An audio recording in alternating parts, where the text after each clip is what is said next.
നമസ്കാരം. പ്രൈം ഡിബേറ്റിലേക്ക് സ്വാഗതം.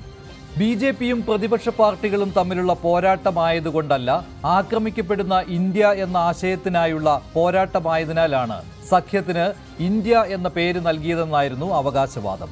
പോരാട്ടം ഇന്ത്യയും NDAയും തമ്മിലാണ്, നരേന്ദ്രമോദിയും ഇന്ത്യയും തമ്മിലാണ്. ഈ അവകാശവാദമെല്ലാം കീഴ്മേൽ മറിഞ്ഞ് ഇപ്പോൾ പോരാട്ടം ഇന്ത്യയും തമ്മിലായിരിക്കുന്നു. സഖ്യത്തിന്റെ ശില്പിയായ നിതീഷ് കുമാർ കൂടി കളം മാറിയതോടെ ഇനി എന്തെന്ന ചോദ്യം അവശേഷിക്കുകയാണ്. രാഹുൽ ഗാന്ധിയുടെ ഭാരത് ജോഡോ ന്യായ് യാത്ര ബീഹാറിലൂടെ കടന്നു പോകുമ്പോൾ, മോദിയുടെ തണലിൽ നിതീഷ് കുമാർ NDAയെ ശക്തമാക്കുമ്പോൾ പ്രൈം ഡിബേറ്റ് ചർച്ച ചെയ്യുന്നു. 2019-നേക്കാൾ ചിതറിയോ പ്രതിപക്ഷം?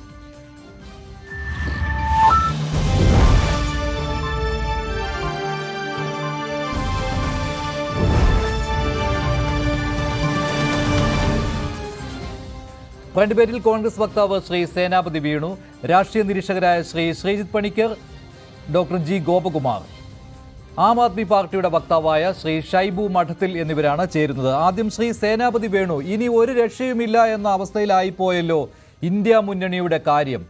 ശില്പി എന്ന് അവകാശപ്പെടാവുന്നതാണ് നിതീഷ് കുമാറിനെ. പക്ഷേ നിതീഷ് കുമാർ കൂടി കളം മാറിയതോടെ ഇനി എന്ത് സാധ്യതയാണ് ഉള്ളത്? അല്ല മഞ്ജുഷ, അങ്ങനെ എഴുതി തള്ളാനുള്ള ഒരു ഘട്ടമായിട്ടില്ലല്ലോ. കാരണം ഇന്ത്യ മുന്നണി എന്ന് പറയുന്നത് ഞങ്ങൾ 28 കക്ഷികൾ ചേർന്നിട്ടുള്ള ഒരു സംയുക്ത മുന്നണി. ആ മുന്നണിയിലെ ഒരു കക്ഷി മാത്രമാണ് JDU എന്ന് പറയുന്നത്. അപ്പോൾ ആ ഒരു കക്ഷി അവരുടെ ഒരു രാഷ്ട്രീയ സാഹചര്യത്തിൽ അല്ലെങ്കിൽ സമ്മർദ്ദത്തിൽ അവർ മാറി എന്നുള്ളത് കൊണ്ട് ഇന്ത്യ സഖ്യം അത് തകർന്നുവെന്നോ അല്ലെങ്കിൽ ഇന്ത്യ സഖ്യത്തിന് പ്രസക്തിയില്ല എന്നുള്ളത് അങ്ങനെ ഒരു വിലയിരുത്തലിലേക്ക് ഇപ്പോൾ നമ്മൾ കടക്കേണ്ട ഒരു ഘട്ടമായിട്ടില്ല. ഇവിടെ നമ്മൾ മനസ്സിലാക്കേണ്ടി വന്ന ഇന്ത്യ സഖ്യത്തിലെ കക്ഷികൾ എന്ന് പറയുന്നത് അതൊരു ആന്റി BJP ഫോഴ്സാണ്. BJPക്കെതിരെ നിൽക്കുന്ന ശക്തികൾ എന്നുള്ളതാണ്. ഒരുപക്ഷെ ഒരു എന്താ പറഞ്ഞ 92 വരെയുള്ള ഇന്ത്യൻ രാഷ്ട്രീയത്തിൽ 91 വരെ ഉള്ള ഇന്ത്യൻ രാഷ്ട്രീയത്തിന്റെ ഒരു ഘടന എന്ന് പറഞ്ഞാൽ കോൺഗ്രസ് വിരുദ്ധ ശക്തികൾ എന്നുള്ളതായിരുന്നു. അത് കുറച്ചുകൂടി തുടർന്ന് ഒരുപക്ഷെ ഇപ്പൊ 2014 വരെ ഒരു കോൺഗ്രസ് വിരുദ്ധ ഫോറം എന്നുള്ള നിലയിൽ നിന്നു. പക്ഷേ ഇപ്പോ സ്ഥിതിവിശേഷം എന്ന് പറയുന്നത് BJP വിരുദ്ധ ശക്തികളാണ്. ആ BJP വിരുദ്ധ ശക്തികളായ രാഷ്ട്രീയ പാർട്ടികൾ ഇപ്പോഴും ഞങ്ങളോടൊപ്പമുള്ള 28-ൽ നിന്ന് ഒന്ന് പോയി 27 രാഷ്ട്രീയ പാർട്ടികളും ഞങ്ങളോടൊപ്പം നിലനിൽക്കുന്നു എന്നുള്ളതാണ്. പിന്നെ എന്തുകൊണ്ടാണ് ഇപ്പോൾ നിതീഷ് കുമാറിനെ പോലെ ഒരാള് ഇത്ര പെട്ടെന്ന് ഇങ്ങനെ ഒരു രാഷ്ട്രീയ തീരുമാനമെടുക്കാൻ കാരണം എന്ന് ചോദിച്ചാൽ 2 കാരണങ്ങളുണ്ട്. ഒന്ന്, നിതീഷ് കുമാറിന് തന്റെ ശക്തിയേക്കാൾ തന്റെ ദൗർബല്യത്തെക്കുറിച്ച് നല്ല ബോധ്യമുള്ളയാണ്. കാരണം ബീഹാർ നിയമസഭയിലെ 243 അംഗ നിയമസഭയിലെ ഒന്നാമത്തെ കക്ഷി ഇപ്പോഴും RJD ഒന്നാമത്തെ കക്ഷി എന്ന് പറയുന്ന RJD ആണ് 79 സീറ്റും, രണ്ടാമത്തെ കക്ഷി 78 സീറ്റുമായിട്ട് നിൽക്കുന്ന BJPയും, മൂന്നാമത് മാത്രമാണ് 45 സീറ്റുകളുള്ള ഈ JDU എന്ന് പറയുന്നത് ജനതാദൾ യുണൈറ്റഡ് എന്ന് പറയുന്ന കക്ഷി. അപ്പോ ബീഹാർ നിയമസഭയിൽ തന്നെ അദ്ദേഹത്തിന്റെ പാർട്ടി എന്ന് പറയുന്നത് മൂന്നാമത്തെ പാർട്ടിയും അദ്ദേഹത്തിന്റെ പാർട്ടിയേക്കാൾ ഇരട്ടി സീറ്റുകൾക്ക് അടുത്തുള്ള 2 പാർട്ടികൾ ഇപ്പോഴും അവിടെ നിൽക്കുന്നു എന്നുള്ളത്. പിന്നെ പല തന്ത്രങ്ങളിലും അദ്ദേഹത്തിന്റെ രാഷ്ട്രീയ കൗശലത്തിൽ അദ്ദേഹം മുഖ്യമന്ത്രിയായി ദീർഘകാലം തുടരുന്നു എന്നുള്ളതും ഒരു യാഥാർത്ഥ്യമാണ്. പക്ഷേ ശ്രീ സേനാപതി വേണു, താങ്കൾ പറഞ്ഞു ഇത് അത്ര വലിയ കാര്യമൊന്നുമല്ല, ഇന്ത്യ മുന്നണി സഖ്യത്തിൽ ഇപ്പോൾ ഒന്ന് പോയി എന്നത് മാത്രമേ ഉള്ളൂ എന്ന്. പക്ഷെ ആ ഒന്ന് എന്നുള്ളത് വളരെ വലുതാണ്. അല്ല, ഈ മുന്നണിയെ രൂപവൽക്കരിക്കുന്നതിൽ ഏറ്റവും പ്രധാനപ്പെട്ട പങ്ക് വഹിച്ചത് രാഹുൽ ഗാന്ധി അല്ല, നിതീഷ് കുമാറാണ്. ആദ്യം മമതയും കേജ്രിവാളും ഒന്നും സന്നദ്ധരായിരുന്നില്ല. അവരെ എല്ലാം പോയി കണ്ട് ഈ മുന്നണിയിലേക്ക് കൂട്ടിക്കൊണ്ട് വന്നത് നിതീഷ് കുമാറാണ്. അദ്ദേഹം വടക്ക് മാത്രമല്ല തെക്കോട്ടും സഞ്ചരിച്ചാണ് ഇങ്ങനെയൊരു മുന്നണിയെ ചരടിൽ കോർത്തത്. അതിൽ ഏറ്റവും പ്രധാനപ്പെട്ട കണ്ണി അറ്റുപോകുന്നു എന്ന് പറഞ്ഞാൽ ചിതറിത്തെറിക്കുന്നു എന്ന് തന്നെയാണ്. അതല്ല ഞാൻ എന്നെ ഒന്ന് പൂർണ്ണമായിട്ട് പറയാൻ അനുവദിക്കുക. ഒന്ന്, ഈ നിതീഷ് കുമാറിനെ ഇന്ത്യ മുന്നണിയുടെ ഒരു നേതാവായിട്ടൊന്നും ആരും ഉയർത്തി കാണിച്ചില്ല. ഇന്ത്യ മുന്നണിയുടെ നേതാവായിട്ട് അദ്ദേഹത്തെ ഉയർത്തി കാണിക്കണം എന്ന് പറഞ്ഞാൽ അദ്ദേഹത്തിന്റെ പാർട്ടിയുടെ സംസ്ഥാന അധ്യക്ഷൻ KC ത്യാഗിയാണ് പറഞ്ഞത് ഞങ്ങളുടെ നേതാവിനെ ഒന്നാമത്തെ പാർട്ടിയായിട്ട് ഉയർത്തി കാണിക്കണം എന്നുള്ളത്. ഇനി നിതീഷ് ഇന്ത്യ മുന്നണിയിൽ മഞ്ജുഷെ ഇന്ത്യ മുന്നണിയിൽ ഇനി നിതീഷിന്റെ ഒരു വെല്ലുവിളി എന്താണെന്ന് ചോദിച്ചാൽ, അദ്ദേഹം നിൽക്കുകയായിരുന്നുവെങ്കിൽ ഇന്ത്യ മുന്നണിയിലുള്ള അദ്ദേഹത്തിന്റെ വെല്ലുവിളി എന്ന് ചോദിച്ചാൽ, അദ്ദേഹത്തിന്റെ പാർട്ടിക്ക് ഇപ്പൊ ബീഹാറിലുള്ള സീറ്റുകൾ 17 എണ്ണോ. 40 അംഗ ബീഹാർ പാർലമെന്റിൽ അദ്ദേഹത്തിന് ഉള്ള സീറ്റുകളുടെ എണ്ണം എന്ന് പറയുന്നത് 17ആണ്. ഇനി ഇന്ത്യ മുന്നണിയിൽ അടുത്ത തെരഞ്ഞെടുപ്പ് കഴിയുമ്പോഴേക്കും ആര് ജയിക്കും എന്നുള്ളതൊന്നും അതൊക്കെ പിന്നീട് നമുക്ക് പ്രവചിക്കാവുന്ന. പക്ഷേ അദ്ദേഹത്തിന്റെ പാർട്ടിയേക്കാൾ വലുതായിട്ടുള്ള ഏറ്റവും ചുരുങ്ങിയത് 3-4 പാർട്ടികൾ ഇന്ത്യ മുന്നണിയിൽ ഉണ്ടാവും. കോൺഗ്രസിനെ വിടും. മമതാ ബാനർജിയുടെ പാർട്ടി 42 സീറ്റുള്ള ബംഗാളിൽ നിന്ന് നിൽക്കുന്നു. 39 പ്ലസ് പോണ്ടിച്ചേരി ചേർത്ത് കഴിഞ്ഞാൽ 40 സീറ്റുള്ള തമിഴ്നാട്ടിൽ നിന്ന് സ്റ്റാലിൻ നിൽക്കുന്നു. ഞാൻ പറഞ്ഞു വന്നത് ഈ ഇന്ത്യ മുന്നണിയിലെ ഒരു സീറ്റ് വിഭജനത്തിന്റെ ഒരു തോത് വെച്ച് നോക്കിക്കഴിഞ്ഞാലും നികേഷിന് പരമാവധി ലഭിക്കാൻ പോകുന്ന ഇപ്പോഴത്തെ 17 എന്നുള്ളത് ചിലപ്പോൾ 1-2 സീറ്റുകൾ കൂടിയിരിക്കാം. ഇനിയിപ്പോ ഇന്ത്യ മുന്നണിയിലാണ് ഇത് ഓരോരുത്തരും പോകുമ്പോഴും ഇങ്ങനെയുള്ള കണക്കുകൾ താങ്കൾ അവതരിപ്പിക്കാറുണ്ട്. നേരത്തെ മമതാ ബാനർജി ബംഗാളിൽ സഖ്യത്തിന് തയ്യാറല്ല എന്ന് പ്രഖ്യാപിച്ചപ്പോഴും പഞ്ചാബിൽ ആപ്പ് ഒറ്റയ്ക്ക് മത്സരിക്കുമ്പോഴും എല്ലാം ഇതേ കണക്കുകളാണ് വരുന്നത്. ഞാൻ താങ്കളിലേക്ക് വരാം. ശ്രീ ജി ഗോപകുമാർ, അവിടെ മഞ്ജുഷ അവിടെ മനസ്സിലാക്കേണ്ട ഒരു കാര്യം എന്ന് വെച്ചാൽ ഈ സംസ്ഥാനങ്ങളിലെല്ലാം NDA മുന്നണിയിലെ ഘടകകക്ഷികളാണ് മത്സരിക്കുന്നത്. അവിടെ BJP അല്ല ശക്തി, അവിടെ NDA മുന്നണിയിലെ അവർ ജയിച്ചാലും തോറ്റാലും ഇന്ത്യ മുന്നണിയിലെ ഘടകകക്ഷികളാണ് അവിടെ മത്സരിക്കുന്നത്. അതായത് ഇനി ആം ആദ്മി പാർട്ടിയും കോൺഗ്രസുമാണ് പഞ്ചാബിൽ മത്സരിക്കുന്നതെങ്കിലും പശ്ചിമ ബംഗാളിൽ കോൺഗ്രസും തൃണമൂൽ കോൺഗ്രസുമാണ് മത്സരിക്കുന്നതെങ്കിലും അവിടെ മത്സരിക്കുന്ന കക്ഷികൾ എന്ന് പറയുന്നത് ഇന്ത്യ. മത്സരത്തിന്റെ ഘടന മാറുമല്ലോ ശ്രീ സേനാപതി വേണു. നേരിട്ടുള്ള ഏറ്റുമുട്ടലിന് പകരം അല്ലല്ല, ഇന്ത്യ സഖ്യമില്ലെങ്കിൽ നേരിട്ടുള്ള ഏറ്റുമുട്ടലിന് പകരം ത്രികോണ മത്സരത്തിലേക്ക് വഴിമാറും. അവിടെ ചിതറിത്തെറിക്കുന്നത് ആരുടെ വോട്ടുകളാണ്? BJP വിരുദ്ധ വോട്ടുകളാണ്. അതുകൊണ്ട് തന്നെ കഴിഞ്ഞ തവണത്തെ പോലെ 18 സീറ്റുകളിലേക്ക് വേണമെങ്കിൽ ബംഗാളിൽ വരാം.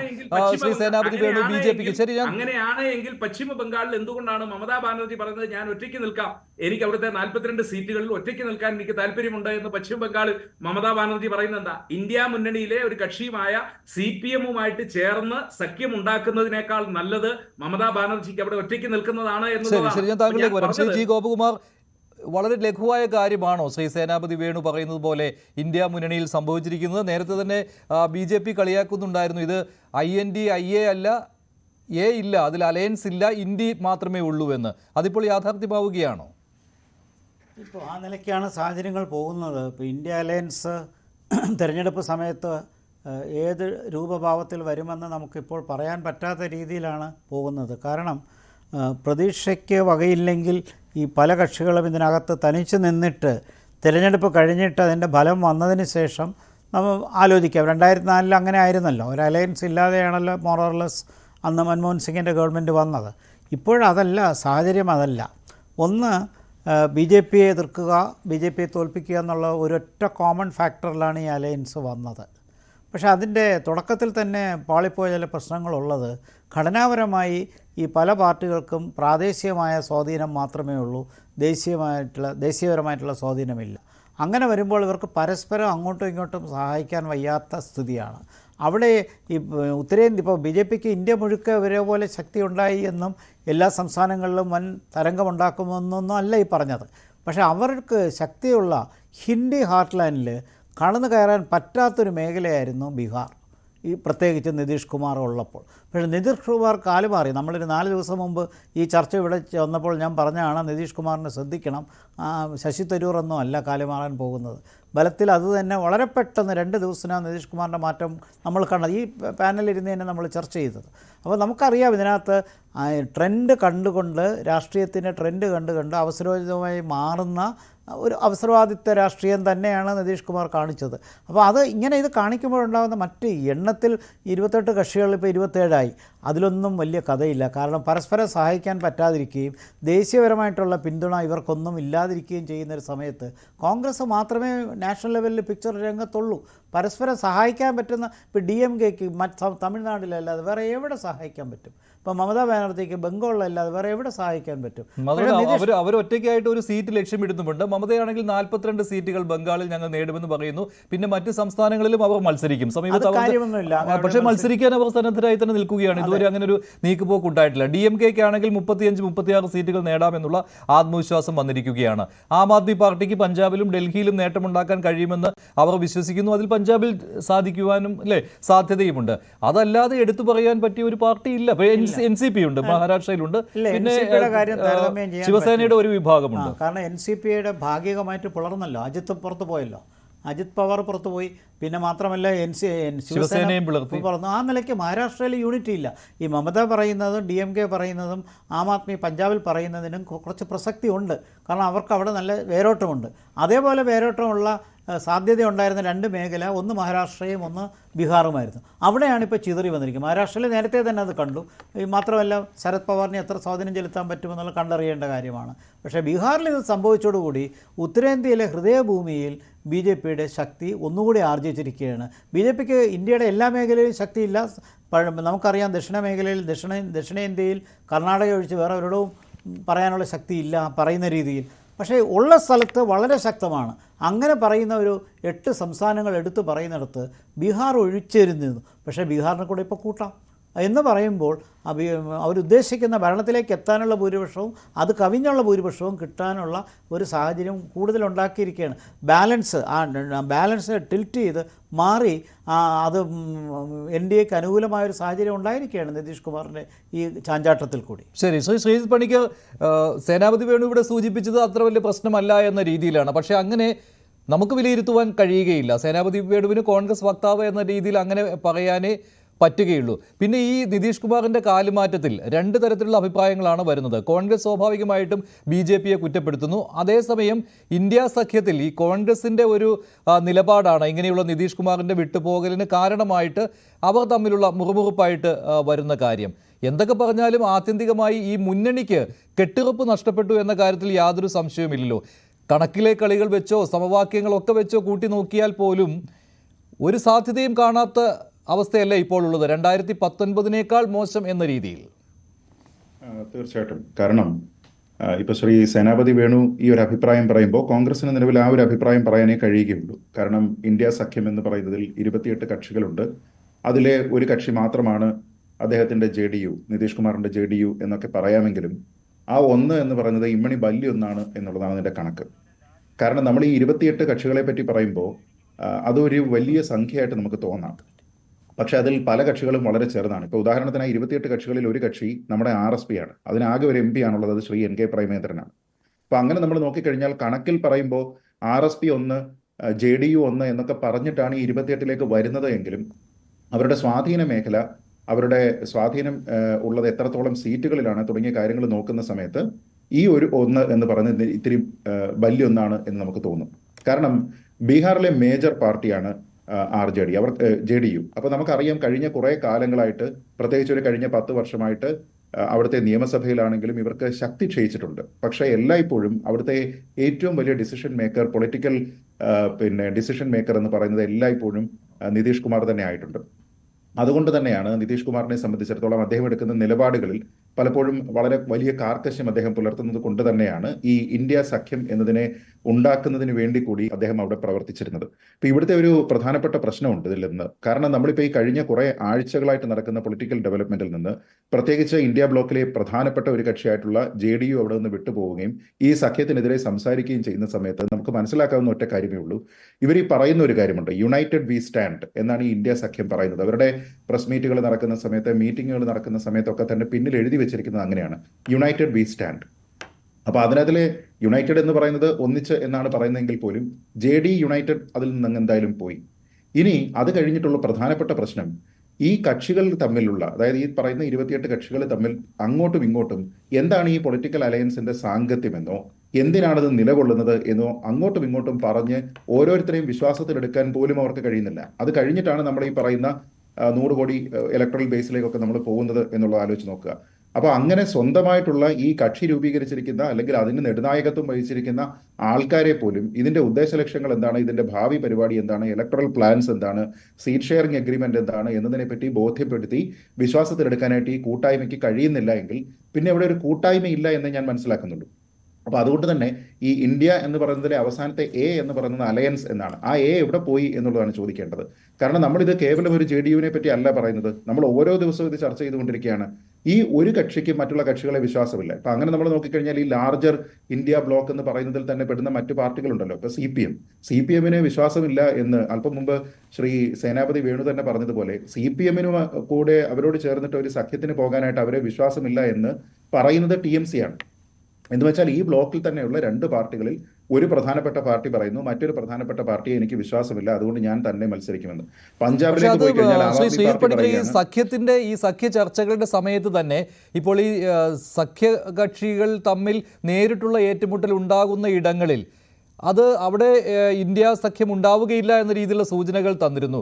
ഉദാഹരണത്തിന് കേരളം, അത് വ്യക്തമാണല്ലോ, കേരളത്തിൽ നടക്കില്ല. ഈ പഞ്ചാബിൻ്റെ കാര്യത്തിലും അങ്ങനെ തന്നെയാണ്. അവിടെ ആം ആദ്മി പാർട്ടിയും കോൺഗ്രസുമാണ് ഒന്നും രണ്ടുമായിട്ട് നിൽക്കുന്നത്. അവിടെയും സഖ്യം എന്ന് പറയുന്നത് അത്ര എളുപ്പമുള്ള കാര്യമല്ല. അത് അന്ന് ചർച്ച ചെയ്ത പോലെ തന്നെ സംഭവിച്ചു.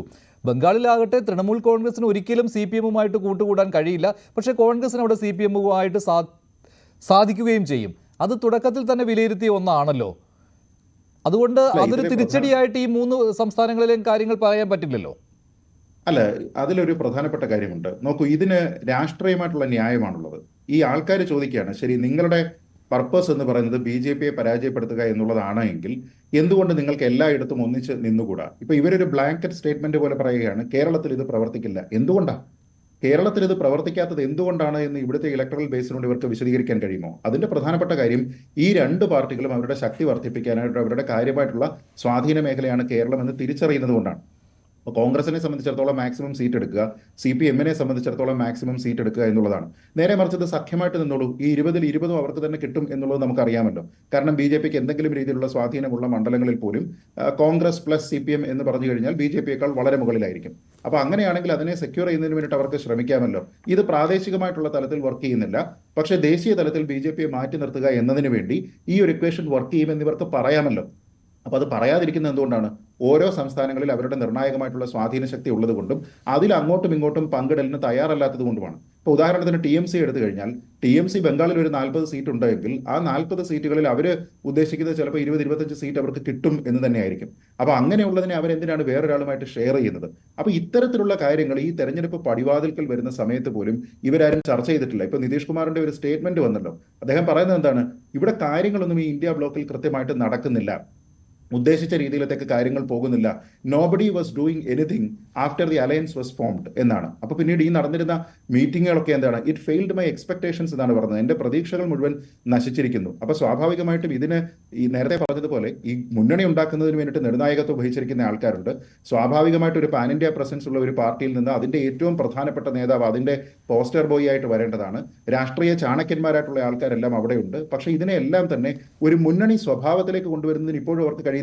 ഈ ഇന്ത്യ എന്ന് പറയുന്നത് ഇപ്പോഴും ഈ കുത്തിട്ട് നിൽക്കുന്നത് പോലെ ഓരോ പാർട്ടിയും അങ്ങോട്ടും ഇങ്ങോട്ടും കുത്തിട്ട് നിൽക്കുകയും അവസാനം കിട്ടുന്ന അവസരങ്ങളിലെല്ലാം അങ്ങോട്ടും ഇങ്ങോട്ടും കുത്തുകയുമാണ്. അത് തന്നെയാണ് ഇപ്പോൾ ആം ആദ്മി പാർട്ടിയെ സംബന്ധിച്ച് പറയുന്നത്. CPM-നെ സംബന്ധിച്ച് അങ്ങനെയാണ്, TMC അങ്ങനെയാണ്, ഇപ്പൊ JDU അങ്ങനെയാണ്.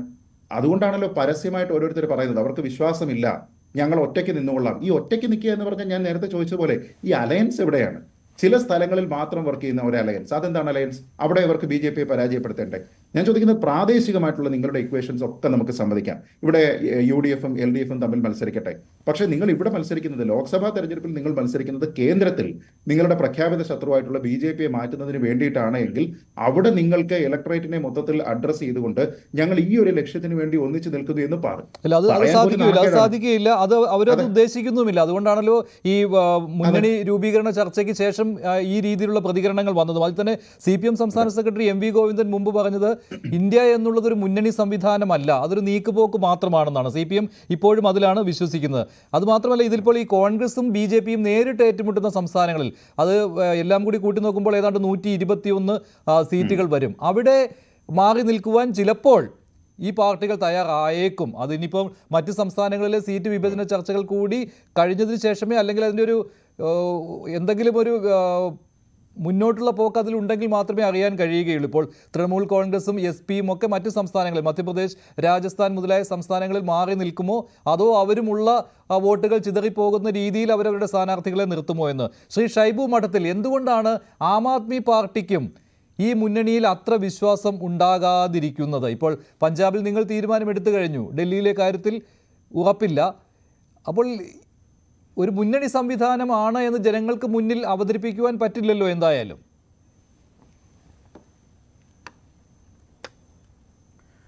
മഞ്ജുഷ്, നമ്മളിപ്പോൾ ഈ സംസാരിക്കുന്ന ഈ നിമിഷം വരെ ഞാൻ മനസ്സിലാക്കുന്നത് ഞങ്ങൾ ആം ആദ്മി പാർട്ടി ഇന്ത്യ സഖ്യത്തിലാണ്.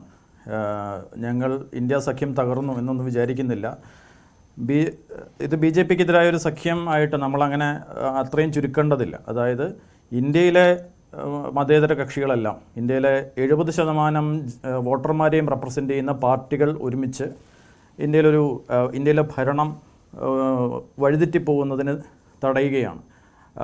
ഇന്ത്യയുടെ ഭരണഘടന ഭേദഗതി ചെയ്യപ്പെടുന്നതിനെയും ഒക്കെ തടയുകയാണ്. അപ്പോൾ ആ തരത്തിൽ ഇതിന് ഒരു ചരിത്രപരമായ പ്രാധാന്യമുള്ള ഒരു സഖ്യമാണ്. പിന്നെ വിവിധ പാർട്ടികൾ ചേരുന്ന ഒരു സഖ്യമാണ്, വിവിധ പൊളിറ്റിക്കൽ പാർട്ടികളാണ്. ഇവരിൽ പലർക്കും മുന്നണി സംവിധാനം പരിചയമുള്ളവരുമല്ല.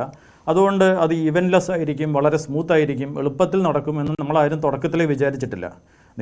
ശ്രീ നിതീഷ് കുമാറിൻ്റെ പാർട്ടി വിട്ടുപോയതാണ് നമ്മൾ ഈ ചർച്ചയ്ക്ക് കാരണമായത്.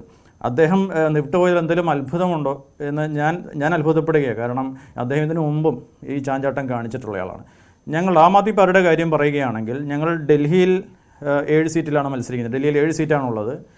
ഈ 7 സീറ്റിൽ കോൺഗ്രസുമായിട്ട് ഏതാണ്ടൊരു ചർച്ചകൾ നടന്നിട്ടുണ്ട്, ഏതാണ്ടൊരു കൺസെൻസസിൽ എത്തിയിട്ടുണ്ടോ എന്നാണ് ഞാൻ മനസ്സിലാക്കുന്നത്. ഫൈനൽ കാര്യങ്ങളിലേക്ക് വന്നിട്ടില്ല. പക്ഷേ ഡൽഹിയിലെ 7 സീറ്റിലും ഇന്ത്യ സഖ്യത്തിന് വിജയിക്കാൻ പറ്റും, 7 സീറ്റും വിജയിക്കാൻ പറ്റുമെന്ന ആത്മവിശ്വാസം ഞങ്ങൾക്കുണ്ട്. കഴിഞ്ഞ തവണ വരെയുള്ള കണക്കുകൾ പരിശോധിച്ചാൽ BJP തോൽപ്പിക്കൽ സത്യത്തിൽ സഖ്യമായി മത്സരിക്കുകയാണെങ്കിൽ വളരെ എളുപ്പമാണ് ഡൽഹിയിൽ. പക്ഷേ പഞ്ചാബിലെ കാര്യം വ്യത്യസ്തമാണ്. കാരണം പഞ്ചാബിൽ ആകെ 13 സീറ്റാണ് ഉള്ളൂ, ലോക്സഭാ സീറ്റുകൾ. അതിൽ ആം ആദ്മി പാർട്ടി 2014 തന്നെ ആദ്യത്തെ തെരഞ്ഞെടുപ്പിൽ തന്നെ 4 സീറ്റുകൾ വിജയിച്ചിരുന്നു. ഇപ്പം നിലവിലെ കക്ഷി നിലയിൽ കോൺഗ്രസ് 8 സീറ്റ്, പിന്നെ ശിരോമണി അകാലിദൾ 2 സീറ്റ്, പിന്നെ നമ്മുടെ BJP 2 സീറ്റാണ്. BJPക്ക് ആകെ അവിടെ 2 സീറ്റേ ഉള്ളൂ. അപ്പം 2 സീറ്റിൽ മാത്രം വിജയ സാധ്യതയുള്ളൂ. അത് വടക്കുള്ള 2 സീറ്റുകളാണ്, ഹോഷിയാർപൂറും പിന്നെ ഗുരുദാസ്പൂറും. അതിലൊന്ന് സണ്ണി ഡിയോളിൻ്റെ സീറ്റാണ്, ഒരു സിനിമാ താരമായതുകൊണ്ടാണ് 2 തവണയായിട്ട് വിജയിക്കുന്നത്. അപ്പോൾ പഞ്ചാബിൽ ഭൂരിപക്ഷം സീറ്റുകളിലും വിജയിക്കാൻ ഞങ്ങൾക്ക് സാധിക്കുമെന്ന് ഞങ്ങൾക്കൊരു ഉറപ്പുണ്ട്. അവിടെ ഒരു സഖ്യത്തിന്റെ ആവശ്യമില്ലാതെ വരുന്നതിന് കാരണം അവിടെ BJP തോൽപ്പിക്കാൻ അവരവരുടെ സംസ്ഥാനങ്ങളിൽ നേട്ടമുണ്ടാക്കാൻ പറ്റുമോ, അവരവരുടെ സീറ്റുകൾ ഉറപ്പിക്കാൻ പറ്റുമോ എന്നത് മാത്രമാണ് ഈ അവസരവാദ കൂട്ടായ്മയുടെ ലക്ഷ്യം. അതല്ലാതെ കേന്ദ്ര സർക്കാരിനെ, BJP സർക്കാരിനെ താഴെ ഇറക്കുക എന്നുള്ളത് രണ്ടാമതായിട്ടേ വരുന്നുള്ളൂ. അതുകൊണ്ടാണല്ലോ ഈ അവസരവാദക്കാർ അങ്ങോട്ടും ഇങ്ങോട്ടും ചാഞ്ചാടുന്നതും കോൺഗ്രസിനെ കുറ്റം പറഞ്ഞ് കോൺഗ്രസ്സാണ് ഇതിനെല്ലാം കാരണക്കാർ എന്ന് പറഞ്ഞ് മാറ്റി നിർത്തുന്നതും. അതല്ലേ സംഭവിച്ചുകൊണ്ടിരിക്കുന്നത്? അത് ഓരോരുത്തരുടെ രാഷ്ട്രീയത്തിനനുസരിച്ച് നമുക്ക് അവസരവാദമായിട്ടൊക്കെ വ്യാഖ്യാനിക്കാം. പക്ഷേ ഇതെല്ലാം വ്യത്യസ്ത പാർട്ടികളാണ്. ഞാൻ പറഞ്ഞു വന്നത് ഇതിലേറ്റവും സുപ്രധാനമാണ് ആം ആദ്മി പാർട്ടി മത്സരിക്കുന്ന ഈ ഡൽഹി, പഞ്ചാബ്, പിന്നെ ഹരിയാന, ഈ സംസ്ഥാനങ്ങളിൽ ഇതൊരു ഇഷ്യൂ ആവുന്നില്ല. കാരണം അവിടെ BJPയെ തോൽപ്പിക്കാൻ വലിയ ബുദ്ധിമുട്ടില്ല. അതിൽ ഏറ്റവും സുപ്രധാനമായ സ്ഥലം ഡൽഹിയാണ്. ഡൽഹി സഖ്യമുണ്ടാവും എന്നാണ് ഞങ്ങളിപ്പോഴും കരുതുന്നത്.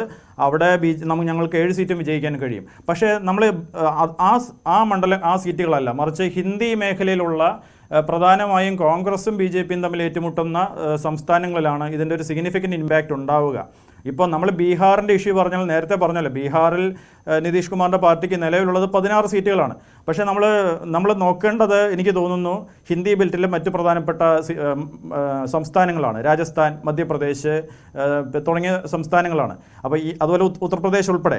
ഇതിൽ മധ്യപ്രദേശും രാജസ്ഥാനും ഒക്കെ ഇപ്പോഴും കോൺഗ്രസ്സിന് നല്ല കരുത്തുള്ള, നല്ല സംഘടനാ ബലമുള്ള സംസ്ഥാനങ്ങൾ തന്നെയാണ്. കഴിഞ്ഞ നിയമസഭാ തെരഞ്ഞെടുപ്പിൽ കോൺഗ്രസ്സിന് തോൽവി സംഭവിച്ചുവെങ്കിലും പിന്നെ 6% വോട്ടിൻ്റെ കുറവാണ് ഇവിടെ വന്നത്, മധ്യപ്രദേശിലുണ്ടായത്. നമുക്കറിയാം, ഏതാണ്ട് 0.4% വോട്ടിൻ്റെ കുറവേ ഉണ്ടായിട്ടുള്ളൂ കോൺഗ്രസ്സിന്. അതുപോലെ രാജസ്ഥാനിൽ നോക്കിയാൽ രാജസ്ഥാനിൽ അവർക്ക് 0.5% വോട്ട് കൂടുകയാണ് ചെയ്തത്. BJPക്ക് കുറച്ചുകൂടി ഇൻക്രീസ് ഉണ്ടായിട്ടുണ്ടെന്ന് ഞാൻ സമ്മതിക്കുന്നു. പക്ഷേ കോൺഗ്രസ്സിന് വലുതായ വോട്ട് ചോർച്ചയൊന്നുമില്ല. കോൺഗ്രസ്സിന് സംഭവിക്കുന്നത് വോട്ട് കുറയുകയല്ല, മറിച്ച് അവർക്ക് തെരഞ്ഞെടുപ്പിൽ വിജയിക്കേണ്ട വിന്നിംഗ് മാർജിൻ കിട്ടുന്നില്ല. അപ്പോൾ എന്തുകൊണ്ടാണ് മണ്ഡലങ്ങൾ ജയിക്കാൻ പറ്റാതെ പോകുന്നത്, സീറ്റുകൾ നേടാൻ പറ്റാതെ പോകുന്നത് എന്ന് കോൺഗ്രസ് നേതൃത്വം പരിശോധിക്കുകയും നിയമസഭാ തെരഞ്ഞെടുപ്പുകളുടെ കാര്യമാണ്. നിയമസഭാ തെരഞ്ഞെടുപ്പുകളിൽ നേരിയ വോട്ടിംഗ് ശതമാനം വ്യത്യാസം മാത്രമേ, വോട്ട് ഷെയർ വ്യത്യാസം മാത്രമേ ഉള്ളൂ എന്ന്. ലോക്സഭയിൽ വരുമ്പോൾ അതുപോലെ അല്ല സംഭവിച്ചുകൊണ്ടിരിക്കുന്നത്. 2018 നിയമസഭാ തെരഞ്ഞെടുപ്പുകൾ നടന്ന കോൺഗ്രസിന് ലോക്സഭയിൽ വലിയ വ്യത്യാസമുണ്ട്. തൂത്തുവാരുകയായിരുന്നു മധ്യപ്രദേശും രാജസ്ഥാനും ഒക്കെ. ഈ ഞാൻ നേരത്തെ പറഞ്ഞ 121 സീറ്റുകളിൽ കോൺഗ്രസിന് കിട്ടി. അത് ശരിയാണ്.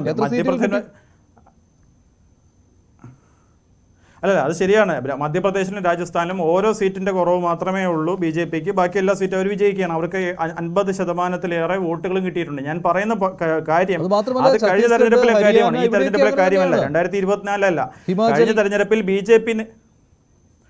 കഴിഞ്ഞ തെരഞ്ഞെടുപ്പിൽ BJP നേടിയ സീറ്റുകൾ ഇങ്ങോട്ട് നേടിയെടുക്കാൻ സാധിച്ചെങ്കിൽ മാത്രമേ ഇന്ത്യ മുന്നണിക്ക് വിജയിക്കാൻ സാധിക്കൂ. അത് പോസിബിളായ കാര്യമാണ്. പക്ഷേ ആ പോസിബിലിറ്റി എത്ര മുന്നണികൾ, എത്ര പാർട്ടികൾ ഒരുമിച്ച് നിൽക്കുന്നു, ഇതിൽ 28 പേരെ ഇപ്പോൾ ഉള്ളൂ, അല്ലെങ്കിൽ ഒരാൾ പോയി എന്നുള്ളതല്ല, മറിച്ച് എന്ത് സ്ട്രാറ്റജിയോട് കൂടിയാണ് നിങ്ങൾ ഇലക്ഷനെ നേരിടുന്നത്, അത് ഈ മുന്നണി വരുന്ന മാസങ്ങളിൽ എങ്ങനെയാണ് തെരഞ്ഞെടുപ്പിനെ നേരിടാൻ പോകുന്നത്, എന്ത് ഇഷ്യൂസാണ് ജനങ്ങളുടെ മുന്നിൽ വയ്ക്കുന്നത്, എന്താണ് ചർച്ചാ വിഷയമാക്കുന്നത്.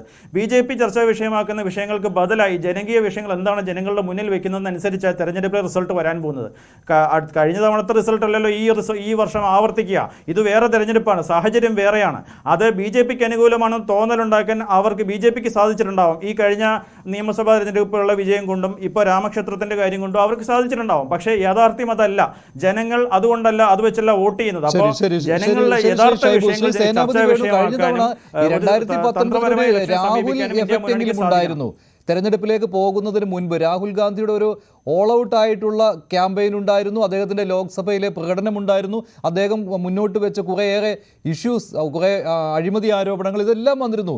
ഇത്തവണ അങ്ങനെ ഒരു തരംഗമേ കാണുന്നില്ല. അതുമാത്രമല്ല, ഈ രാമക്ഷേത്രം കൂടി വന്നതോടുകൂടി വടക്കേ ഇന്ത്യയിൽ എന്താണ് സ്ഥിതി എന്നത് താങ്കൾക്ക് അറിയാവുന്ന കാര്യമാണല്ലോ. അതിനിടെയാണ് ഈ ഇന്ത്യ മുന്നണിയിലെ ഏറ്റവും പ്രധാനപ്പെട്ട ആൾ തന്നെ പോകുന്നത്. ബീഹാറും മഹാരാഷ്ട്രയും ഉത്തർപ്രദേശും ഇല്ലാതെ എങ്ങനെയാണ് BJPയെ തോൽപ്പിക്കാൻ കഴിയുക? അല്ല, അങ്ങനെ ഇല്ല എന്ന് പറയല്ലേ. ഇവിടെ ശ്രീജിത്ത് പണിക്കർ പറഞ്ഞതിനെ ഞാൻ അംഗീകരിക്കുന്നു.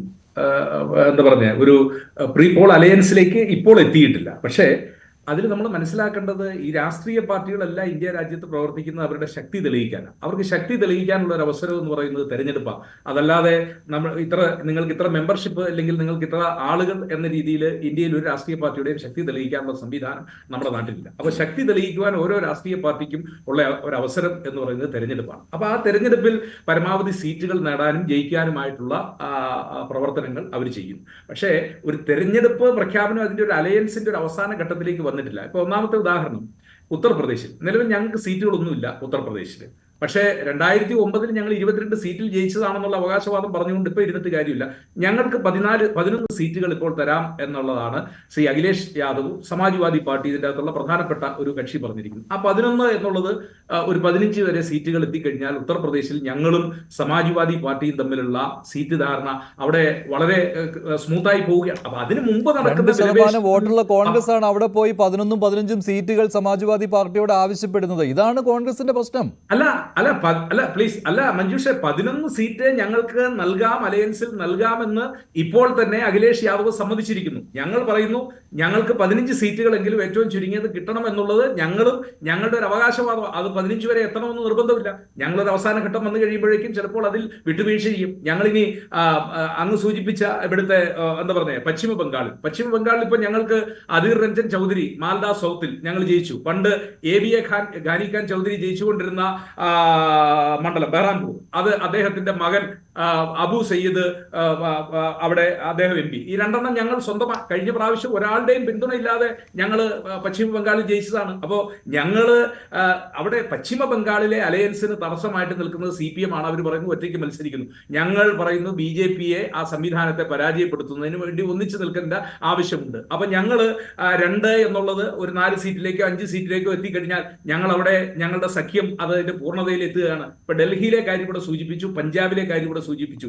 ഈ പ്രദേശങ്ങളിലൊക്കെ ഉള്ള കക്ഷികൾ അവരുടെ പരമാവധി ശക്തി തെളിയിക്കുന്നതിന് വേണ്ടിയുള്ള അവരുടെ പോരാട്ടങ്ങളാണ് നടത്തുന്നത്. അത് സ്വാഭാവികമായിട്ട് ഒരു കക്ഷിയെ അതിൻ്റെ അകത്ത് കുറ്റപ്പെടുത്താനായിട്ട് പറയത്തില്ല. അപ്പോൾ ഇവിടെ ഈ തെരഞ്ഞെടുപ്പിൽ ആത്യന്തികമായിട്ട് നമ്മൾ അവതരിപ്പിക്കുന്ന ഒരു അജണ്ട ഇന്ത്യയിലെ മതേതര കക്ഷികൾ ഒരു അവസാന ഘട്ടത്തിലേക്ക് വന്നു കഴിയുന്നു. ഇനി പോട്ടെ, ഇനി ഒരു പ്രീ പോൾ അലയൻസ് ഇല്ല എങ്കിലും പോസ്റ്റ് പോൾ അലയൻസ് അത് നമ്മൾ 99 കണ്ടതാണ്, 2004 കണ്ടതാണ്. പരമാവധി സീറ്റുകൾ ജയിക്കാവുന്ന കക്ഷികൾക്ക്. പക്ഷെ അവിടെ നമ്മൾ മനസ്സിലാക്കേണ്ട ഒരു കാര്യം എന്തെന്ന് ചോദിച്ചാൽ, ഇവിടെ സൂചിപ്പിച്ചതുപോലെ മധ്യപ്രദേശിൽ ഞങ്ങൾക്കാണ് ഇപ്പോഴത്തെ സാഹചര്യത്തിൽ BJPയുമായി ഏറ്റുമുട്ടാൻ കഴിയുന്നത്. ഞങ്ങൾ ഉത്തർപ്രദേശിൽ ഒരു വിട്ടുവീഴ്ച ചെയ്യുമ്പോൾ മധ്യപ്രദേശിൽ സമാജ്വാദി പാർട്ടി ഞങ്ങൾക്ക് പിന്തുണ നൽകണം സ്വാഭാവികമായിട്ടും.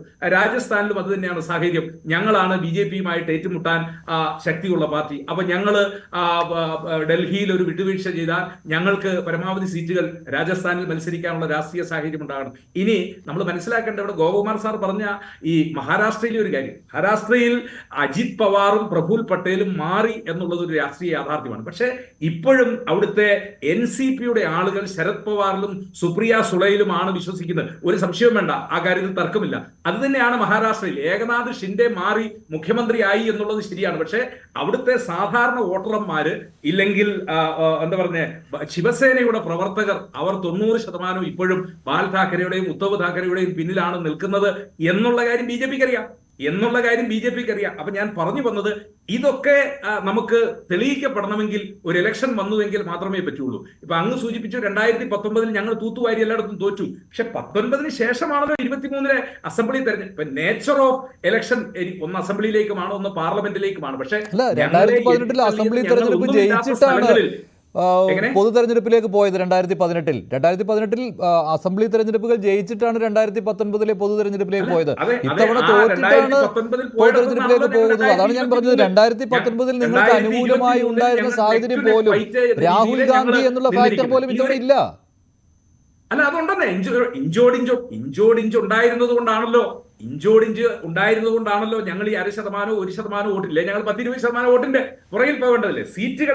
സീറ്റുകളുടെ എണ്ണം ഞാൻ സമ്മതിക്കുന്നു. പക്ഷേ വോട്ട് ഞങ്ങൾക്ക് കിട്ടിയതിന്റെ ഷെയർ പരിശോധിക്കുമ്പോൾ ഞങ്ങൾ അങ്ങനെ ഒരുപാട് പുറകോട്ട് പോയിട്ട് സേനാപതി വേണു, ശ്രീ ജി ഗോപകുമാർ, സേനാപതി വേണുവിന്റെ ആത്മവിശ്വാസം മധ്യപ്രദേശിനെ കുറിച്ചും രാജസ്ഥാനെ കുറിച്ചും അതുപോലെ തന്നെ ഛത്തീസ്ഗഡിനെ കുറിച്ചും ഒക്കെയാണ്. അതായത് നേരിട്ട് ഏറ്റുമുട്ടുന്ന സംസ്ഥാനങ്ങളിൽ ചെറിയ വ്യത്യാസമേ ഉണ്ടായിരുന്നുള്ളൂ നിയമസഭാ തെരഞ്ഞെടുപ്പുകളിൽ പോലും.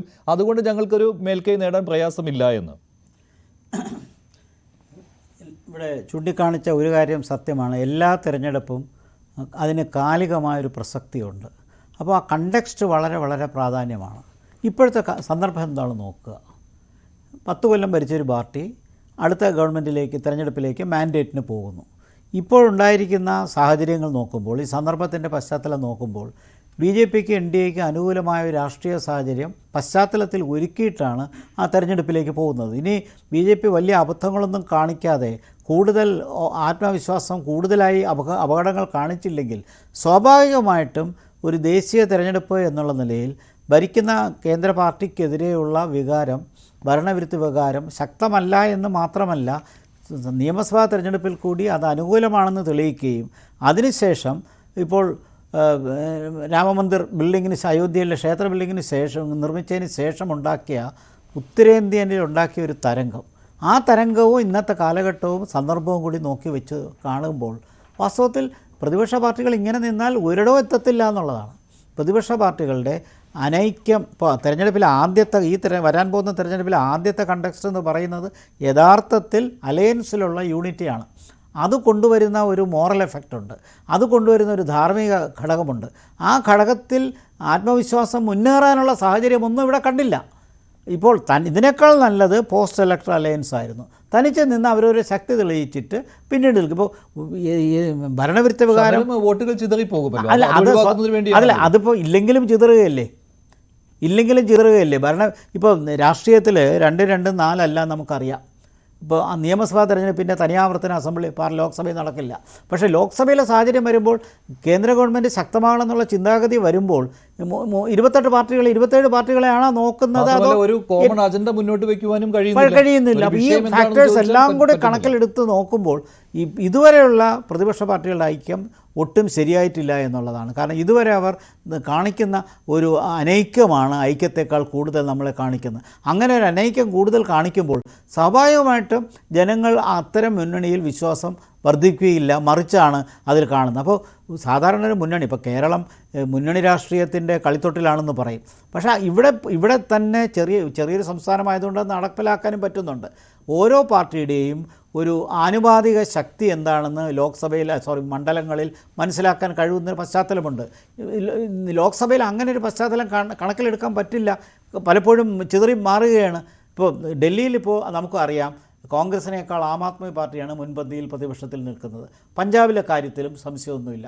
ഇതേപോലെ തമിഴ്നാട്ടിൽ വളരെ വ്യത്യാസമുണ്ട്. DMK അടുത്തൊന്നും മറ്റൊരു പ്രതിപക്ഷ പാർട്ടികളും ശക്തിയാവുന്നില്ല. അപ്പോൾ ഇങ്ങനെയുള്ള മത്സരം വരുമ്പോൾ എങ്ങനെ ഈ സീറ്റ് ഷെയർ ചെയ്യും? ഇക്കാര്യത്തിൽ ഒരു നല്ലൊരു കാര്യസ്ഥൻ വേണം. തമിഴ്നാട്ടിൽ പ്രശ്നമുണ്ടാവുകയില്ല, തമിഴ്നാട്ടിൽ പ്രശ്നമില്ല, പ്രശ്നമില്ല. പക്ഷേ കാര്യസ്ഥനാണ് ഇപ്പോൾ പുറത്ത് പോയിരിക്കുന്നത്. അപ്പോൾ ഇവരെ യോജിപ്പിച്ച് നിർത്തുന്ന ഘടകങ്ങൾ എന്താണ്? ഇപ്പോൾ ഒരു BJP പുറത്താക്കണം എന്നുള്ള ഏക ലക്ഷ്യമാണെങ്കിൽ പോലും പണ്ട് കോൺഗ്രസ് വിരുദ്ധ വികാരം ഉണ്ടായിരുന്നത് പോലെ BJP വിരുദ്ധ വികാരമാണെങ്കിൽ അത് സിമെന്റ് ചെയ്യാനുള്ള ഫാക്ടേഴ്സ്, അതിനനുസരിച്ചുള്ള ഒരു യോജിപ്പ് ഇതുവരെ കാണിച്ചിട്ടില്ല. ഇല്ല. അങ്ങനെ വരുമ്പോഴത്തേക്കും സാധാരണ ജനങ്ങൾക്ക് പ്രത്യേകിച്ച് ലോക്സഭാ തിരഞ്ഞെടുപ്പ്, രാജ്യത്തിൻ്റെ ഭാവി, ഇങ്ങനെയുള്ള കാര്യങ്ങൾ വരുമ്പോൾ സ്റ്റെബിലിറ്റിയുടെ പ്രോമിനൻസ് വരുമ്പോൾ തീർച്ചയായിട്ടും അത് BJPക്ക് അനുകൂലമാകുന്നു. ഇതെന്താണ് പ്രതിപക്ഷ പാർട്ടികൾ മനസ്സിലാക്കാത്തത്? ഇതുവരെയുള്ള ലക്ഷണം കണ്ടിട്ട് അതനുസരിച്ചുള്ള ഒരു ഫാക്ടറും അവരിടയിൽ കാണുന്നില്ല, മറിച്ച് തമ്മിൽ തല്ലുന്നതാണ് കാണുന്നത്. ശരി, ശ്രീജിത് പണിക്കർ, ഇപ്പോൾ ഷൈബു മഠത്തിൽ പറഞ്ഞു, ആം ആദ്മി പാർട്ടിയുടെ വക്താവ്, പഞ്ചാബും ഡൽഹിയും ഉദാഹരിച്ചുകൊണ്ട് അവിടെ പ്രശ്നമൊന്നുമില്ല. ഇപ്പോൾ പഞ്ചാബിൽ വിഘടിച്ച് മത്സരിച്ചാൽ പോലും ആ സീറ്റുകൾ പോകുന്നത് ഇന്ത്യ മുന്നണിയുടെ അക്കൗണ്ടിലേക്കാണ്. ഡൽഹിയിലാണെങ്കിൽ BJPക്കെതിരെ യോജിച്ച് നിന്നു കഴിഞ്ഞാൽ BJPയെ തോൽപ്പിക്കാൻ ഇന്ത്യ മുന്നണിക്ക് കഴിയും. അപ്പോൾ ആ രണ്ട് സംസ്ഥാനങ്ങളുടെ കാര്യത്തിൽ ആം ആദ്മി പാർട്ടി ആത്മവിശ്വാസം പ്രകടിപ്പിക്കുന്നു. മറ്റ് സംസ്ഥാനങ്ങളിൽ ആം ആദ്മി പാർട്ടി വിട്ടുവീഴ്ചയ്ക്കും തയ്യാറാണ്. ഇപ്പോൾ ഗുജറാത്തിലും രാജസ്ഥാനിലുമൊക്കെ അവരുടെ സാന്നിധ്യമുണ്ടല്ലോ. അവിടെ കോൺഗ്രസുമായിട്ട് അവർ സീറ്റ് ഷെയർ വരുമ്പോൾ അതിനനുസരിച്ച് അവർ പ്രവർത്തിക്കും. അതുപോലെ തന്നെ സേനാപതി വേണു വലിയ ആത്മവിശ്വാസത്തിലാണ്. അദ്ദേഹം മഹാരാഷ്ട്രയിൽ പോലും അങ്ങനെ ഒരു NCPയിലെ പിളർപ്പോ ശിവസേനയിലെ പിളർപ്പോ ഒന്നും ഇന്ത്യ മുന്നണിയുടെ സാധ്യതയെ ബാധിക്കില്ല എന്ന് തന്നെ ഉറച്ചു വിശ്വസിക്കുകയാണ്.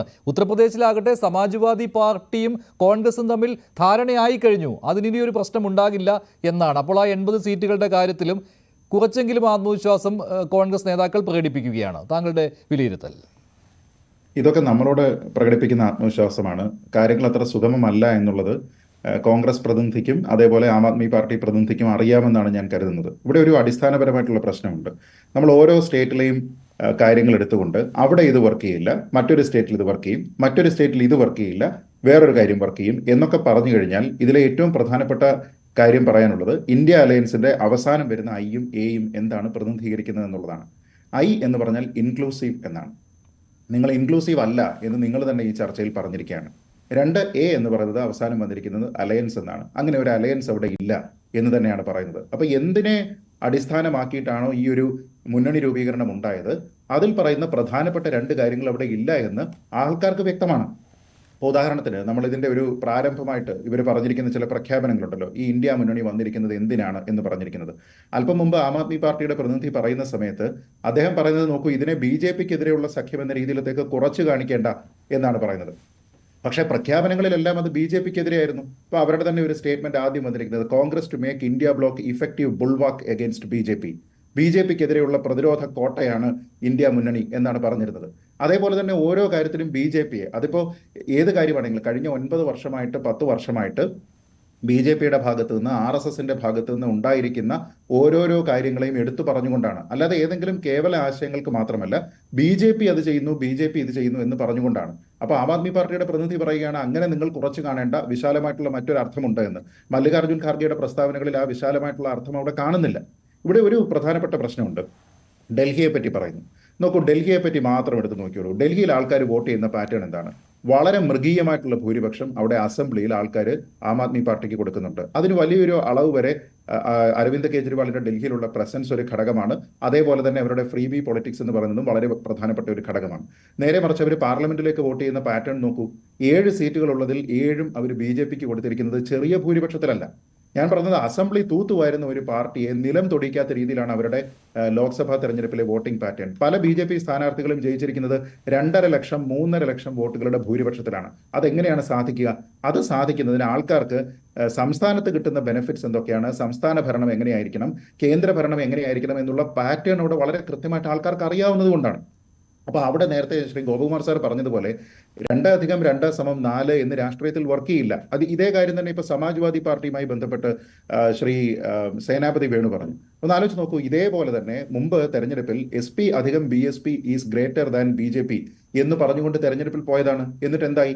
ഈ ഇക്വേഷൻ അവിടെ വർക്ക് ചെയ്തില്ല. കാരണം നമ്മൾ പേപ്പറിൽ എഴുതി കൂട്ടിക്കഴിഞ്ഞാൽ യു പിയിലെ ഏതാണ്ട് എല്ലാ മണ്ഡലങ്ങളിലും SP അധികം BSP എന്ന് പറയുന്നത് BJPയേക്കാൾ കൂടുതലായിരിക്കും. പക്ഷെ ഭിന്നിച്ചു നിൽക്കുന്ന, ആശയപരമായി ഐക്യമില്ലാത്ത, അങ്ങോട്ടും ഇങ്ങോട്ടും കടുത്ത സംഘർഷത്തിൽ, അതെങ്ങനെ കായികമായിട്ട് തന്നെയുള്ള സംഘർഷങ്ങളിൽ ഏർപ്പെടുന്ന രണ്ട് പാർട്ടിക്കാർ ഈ തെരഞ്ഞെടുപ്പ് വരുന്നതിന് ഏതാനും ആഴ്ചകൾക്ക് മുമ്പ് ഞങ്ങൾ എല്ലാവരും ഒന്നാണ് എന്ന് പറഞ്ഞൊരു വേദിയിൽ നിന്നാൽ ഇലക്ട്രേറ്റ് കൺവിൻസ്ഡ് ആവില്ല.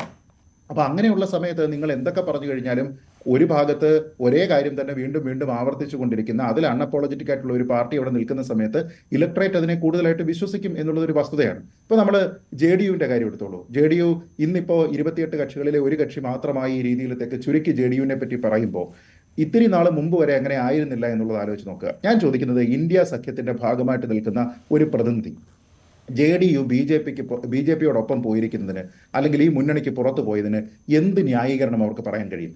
ഏതെങ്കിലും രീതിയിൽ ഇപ്പൊ ഇതിനോടകം തന്നെ ചില കാര്യങ്ങളൊക്കെ വന്നിരിക്കുന്നു. അദ്ദേഹത്തിന് BJPയോട് വളരെ വലിയ താല്പര്യം നേരത്തെ ഉണ്ടായിരുന്നു എന്നൊക്കെ രീതിയിൽ. അപ്പൊ ആൾക്കാരെ ഒളിഞ്ഞും തെളിഞ്ഞും പറയുന്നത് ഇയാളെ വിശ്വസിക്കാൻ കൊള്ളില്ല, ഇയാൾ ഏത് നിമിഷവും ചാടും, കഴിഞ്ഞ 10 വർഷത്തിൽ ഇയാൾ 5 തവണ ചാടിയിട്ടുണ്ട്.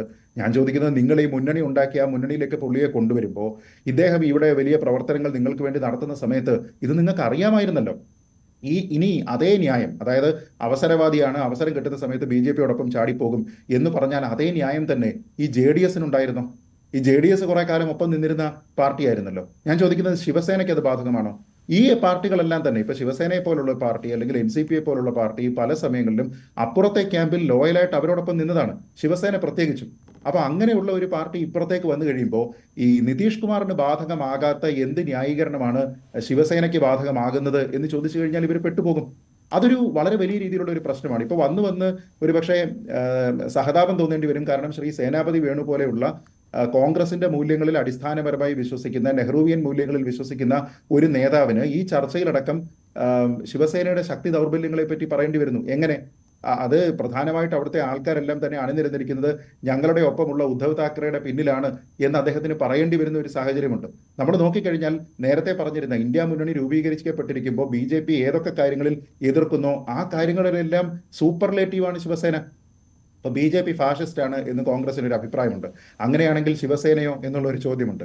BJPക്ക് സവർക്കർ വേണ്ടപ്പെട്ടയാളാണ്, പക്ഷെ അതിനേക്കാൾ കൂടുതൽ വേണ്ടപ്പെട്ടയാളാണ് ഉദ്ധവ് താക്കറെ വിഭാഗത്തിന് അടക്കം സവർക്കർ. അദ്ദേഹം പറഞ്ഞിട്ടില്ലേ, സഖ്യമുണ്ടെങ്കിലും എന്ത് കാര്യമുണ്ടെങ്കിലും മഹാരാഷ്ട്രയുടെ മണ്ണിൽ വന്ന് ഈ സവർക്കർക്കെതിരെ ആരെങ്കിലും സംസാരിച്ചാൽ ആ നാക്ക് ചവിട്ടി പുറത്തെടുത്തിടും എന്ന് പറഞ്ഞിരുന്നയാളാണ് ഇദ്ദേഹം. അപ്പൊ അദ്ദേഹത്തിനെ ന്യായീകരിക്കേണ്ടി വരുന്നു. BJP നാഷണലിസ്റ്റ് ആണ്, എല്ലാ കാര്യങ്ങളിലും അനാവശ്യമായിട്ടുള്ള നാഷണലിസ്റ്റ് വാദങ്ങൾ ഉയർത്തുന്നു എന്ന് പറഞ്ഞാൽ ഈ ശിവസേന ആരാണ്? അൾട്രാ നാഷണലിസ്റ്റ് ആണ്. BJP ഇന്ത്യ മുന്നണിയിലെ നേതാക്കളും പറഞ്ഞിട്ടുള്ള കാര്യമാണ്. ഇന്ത്യ മുന്നണിയിലുള്ള കക്ഷികൾ തമ്മിൽ ആശയപരമായിട്ട് വ്യത്യാസങ്ങളുണ്ട്, പക്ഷെ ആ ആശയങ്ങളും വ്യത്യസ്ത അഭിപ്രായങ്ങളും മാറ്റിവെച്ചുകൊണ്ട് ഒരു കോമൺ കോസിന് വേണ്ടി BJP സർക്കാരിനെ താഴെ ഇറക്കുക എന്നുള്ള കോസിന് വേണ്ടി ഒന്നിക്കുന്നു. ഇതാണല്ലോ അത് അവരുടെ പൊളിറ്റിക്കൽ എക്സ്പീരിയൻസി അല്ലേ? അതിന് നമ്മൾ പറയുന്നത് പൊളിറ്റിക്കൽ എക്സ്പീരിയൻസി എന്നാണ്. ഇതേ ന്യായം നാളെ മറ്റൊരു കാര്യത്തിൽ ഈ ഏതെങ്കിലും മുന്നണി വിട്ടുപോയി കഴിഞ്ഞാൽ ഇവർക്ക് ഇതേ ന്യായം വേറൊരു രീതിയിൽ പറയാൻ പറ്റും. അത് ഞാൻ പറയുന്നത്, ഇത് ഇവരുടെ നിലനിൽപ്പിന്, സഖ്യ രൂപീകരണത്തിനുള്ള ഒരു പൊളിറ്റിക്കൽ എക്സ്പീരിയൻസിയുടെ ഭാഗമായിട്ട് ഉപയോഗിക്കുന്ന ഒരു ന്യായമാണ്. അത് അവർക്ക് പറയാം. നേരെ മറിച്ച് ഇലക്ട്രേറ്റ് ഇത് സ്വീകരിക്കുന്നുണ്ടോ ഇല്ലയോ എന്നുള്ളതാണ് ഇതിലെ പ്രശ്നം. അതല്ലേ പ്രശ്നം. ഇപ്പൊ നമ്മൾ പറയുമ്പോൾ എന്താണ്, ശ്രീ സേനാപതി വേണു അടക്കം പറയുന്നുണ്ട്, SP ഞങ്ങൾക്ക് 11 സീറ്റ് നൽകാമെന്ന് പറഞ്ഞു, അത് 15 സീറ്റിലേക്ക് എത്തിക്കാനാണ് ഞങ്ങൾ പോകുന്നത്. അവർക്ക് എത്ര സീറ്റാണ് ഉള്ളത്? 2014 2015 5 സീറ്റ് വീതമുള്ള ഒരു പാർട്ടി ഞങ്ങൾക്ക് 11 സീറ്റ് തരുന്നു എന്ന് പറഞ്ഞു കഴിഞ്ഞാൽ അത് കാണിക്കുന്നത് നിങ്ങൾക്ക് അത്രത്തോളം ദൗർബല്യം അവിടെ സംഭവിച്ചു എന്നുള്ളതാണ്.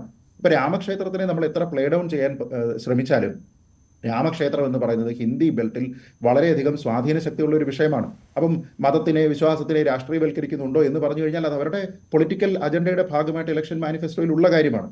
അപ്പൊ അത് വെച്ചുകൊണ്ട് അതിനെ ഫുൾഫിൽ ചെയ്തിരിക്കുന്ന ഒരു സാഹചര്യത്തിൽ മുമ്പുണ്ടായിരുന്ന 5 സീറ്റ് വീതം കിട്ടിയിരുന്ന ഒരു കക്ഷി ഇത്തവണ ഞങ്ങൾക്ക് 15 തരും എന്ന് പറഞ്ഞാൽ സമാജ്വാദി പാർട്ടിയെ സംബന്ധിച്ചിടത്തോളം 50 സീറ്റ് നിങ്ങൾക്ക് തന്നാലും കുഴപ്പമില്ല. കാരണം അവരെ സംബന്ധിച്ച് അവരുടെ ഏതെങ്കിലും പ്രോസ്പെക്റ്റുകൾക്ക് അവിടെ ജീവനുണ്ട് എന്ന് ഞാൻ കരുതുന്നില്ല. അപ്പൊ ഇങ്ങനെ കൃത്യമായിട്ടുള്ള പാറ്റേണുകൾ ഓരോ സ്ഥലത്തും ആൾക്കാർ.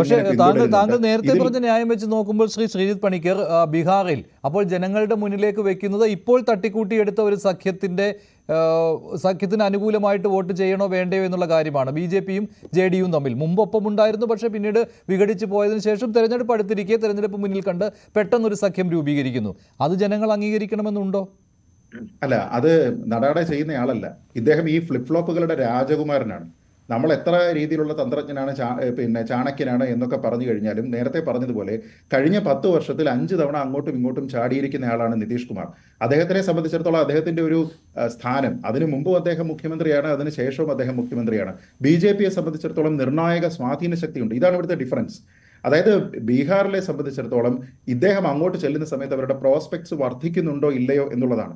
മറ്റുള്ള സ്ഥലങ്ങളിൽ അതിനുള്ള സാധ്യതയില്ല. അതുകൊണ്ടാണ് ഞാൻ പറഞ്ഞത്, ഇപ്പോൾ സമാജ്വാദി പാർട്ടി 50 സീറ്റ് കോൺഗ്രസിന് കൊടുക്കാമെന്ന് പറഞ്ഞാലും അവിടെ SP പ്ലസ് കോൺഗ്രസ് എന്ന് പറയുന്ന ഇന്ത്യ മുന്നണിയുടെ സാധ്യതകൾ അവിടെ വർദ്ധിക്കുന്നുണ്ടോ എന്ന് ചോദിച്ചാൽ ഉണ്ടെന്ന് ഒരു രാഷ്ട്രീയ നിരീക്ഷകനും പറയുമെന്ന് എനിക്ക് തോന്നുന്നില്ല. നേരെ മറിച്ച് നമ്മൾ ബീഹാറിലേക്ക് പോകുന്ന സമയത്ത് ബീഹാറിന്റെ പൊളിറ്റിക്സ് നോക്കിക്കഴിഞ്ഞാൽ അവിടെ BJP അധികം JDU എന്ന് പറഞ്ഞു കഴിഞ്ഞാൽ നിർണായക സ്വാധീന ശക്തിയാണോ എന്ന് ചോദിച്ചാൽ ഉദാഹരണമായിട്ടുള്ള തെളിവുകൾ മുമ്പുണ്ട്. 40-ൽ 39 സീറ്റുകൾ ഇവർ ഒന്നിച്ച് നേടിയിരിക്കുന്ന കാര്യമുണ്ട്. അപ്പം അതിൽ വെവ്വേറെ മത്സരിക്കുന്ന സമയത്ത് 20 സീറ്റ് ഒരു കക്ഷിയും, അതായത് JDU 20 സീറ്റും BJP 12 സീറ്റും നേടുമ്പോൾ 32 സീറ്റ് 40-ൽ നേടിയിട്ടുണ്ട്. അതല്ലാതെ സഖ്യങ്ങൾ ഉണ്ടാക്കുന്ന സമയത്ത് കോൺഗ്രസിന് ഒരു സീറ്റ് മാത്രം കൊടുത്തതിന് ശേഷം 40-ൽ 39 നേടിയിട്ടുണ്ട്. അപ്പൊ അങ്ങനെ വളരെ ശക്തമായിട്ടുള്ള ഒരു പൊളിറ്റിക്കൽ കോമ്പിനേഷൻ ഉള്ളപ്പോൾ, ആൾക്കാർ അതിനെ സ്വീകരിച്ചിരുന്ന ഒരു ചരിത്രമുള്ളപ്പോൾ ഈ ഒരു കാര്യം, ഈ ഒരു വാദം അവിടെ നിലനിൽക്കുമെന്ന് എനിക്ക് തോന്നുന്നില്ല. മറ്റേത് അങ്ങനെയല്ല. ഓരോ സ്ഥലത്തും അതിശക്തമായിട്ട് എതിർത്തിരിക്കുന്ന, ഇവരുമായിട്ട് ചേർന്ന് പോകില്ല എന്ന് പറയുന്ന, ഓരോ തെരഞ്ഞെടുപ്പിലും ഈ സഖ്യം എന്ന് പറയുന്നതിനെ, അതും ഏറ്റവും പ്രാദേശികമായിട്ടുള്ള SP പ്ലസ് BSPയെ പോലും റിജക്ട് ചെയ്തിരിക്കുന്ന ഒരു ഇലക്ട്രേറ്റിന്റെ അടുത്ത് ഇന്നത്തെ രാഷ്ട്രീയ സാഹചര്യത്തിൽ ഈ ഒരു ആശയവുമായിട്ട് പോയി കഴിഞ്ഞാൽ അവരത് സ്വീകരിക്കുമെന്നുള്ള പ്രതീക്ഷ എനിക്കില്ല. അങ്ങനെ എനിക്ക് തോന്നുന്നില്ല അങ്ങനെ ആരെങ്കിലും കരുതുമെന്ന് പോലും. ശരി, ശ്രീ ഷൈബു മഠത്തിൽ, അപ്പോൾ നിതീഷ് കുമാറിന്റെ തിരിച്ചുപോക്ക്, BJP ക്യാമ്പിലേക്കുള്ള തിരിച്ചുപോക്ക് സ്വാഭാവികമായിട്ടും ബീഹാറിലെ ആ 40 സീറ്റിന്റെ കാര്യത്തിലും NDA മുന്നണിക്ക് അനുകൂലമായിട്ട് വന്ന് ഭവിക്കും. നിലവിലുള്ള സാഹചര്യങ്ങൾ വെച്ച് നോക്കുമ്പോൾ അതാണ് സംഭവിക്കാൻ പോകുന്നത്. അപ്പോൾ അതൊരു വലിയൊരു തിരിച്ചടിയാകും ഇന്ത്യ മുന്നണിക്ക് ബീഹാറിൽ.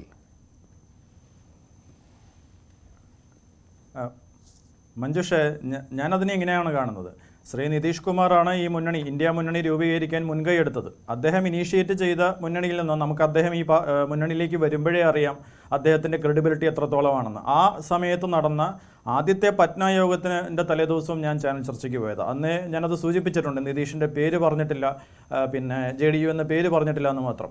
ഇതിലാരൊക്കെ അപ്പുറം ചാടും എന്ന് അറിയില്ല എന്ന് അന്നേ പറഞ്ഞിട്ടുണ്ട്. അപ്പോൾ അതിൽ നമ്മളൊരു അത്ഭുതവും ഉണ്ടാക്കുന്നില്ല, അത് ഇവിടെ വലിയൊരു ചേഞ്ചും ഉണ്ടാക്കുന്നില്ല. ഇവിടെ ബാക്കി പാർട്ടികൾ ഒരുമിച്ച് നിൽക്കുന്നുണ്ട്. ഞാൻ 1-2 കാര്യങ്ങൾ അങ്ങനെയാണെങ്കിൽ നിതീഷിനെ പോലെ തന്നെ ചരിത്രമുള്ള ആളുകളാണ് മറ്റുള്ളവർ. ഡൽഹിയിലെ നിതീഷിനെ പോലെ തന്നെ ചരിത്രമുള്ളവരുണ്ടല്ലോ അവിടെ. ഇപ്പോൾ മമതയുടെ കാര്യമാണെങ്കിൽ മമത എപ്പോഴും ഒരു പക്ഷത്ത് ഉറച്ചു നിൽക്കണമെന്ന് നിർബന്ധം പിടിക്കാൻ പറ്റില്ലല്ലോ.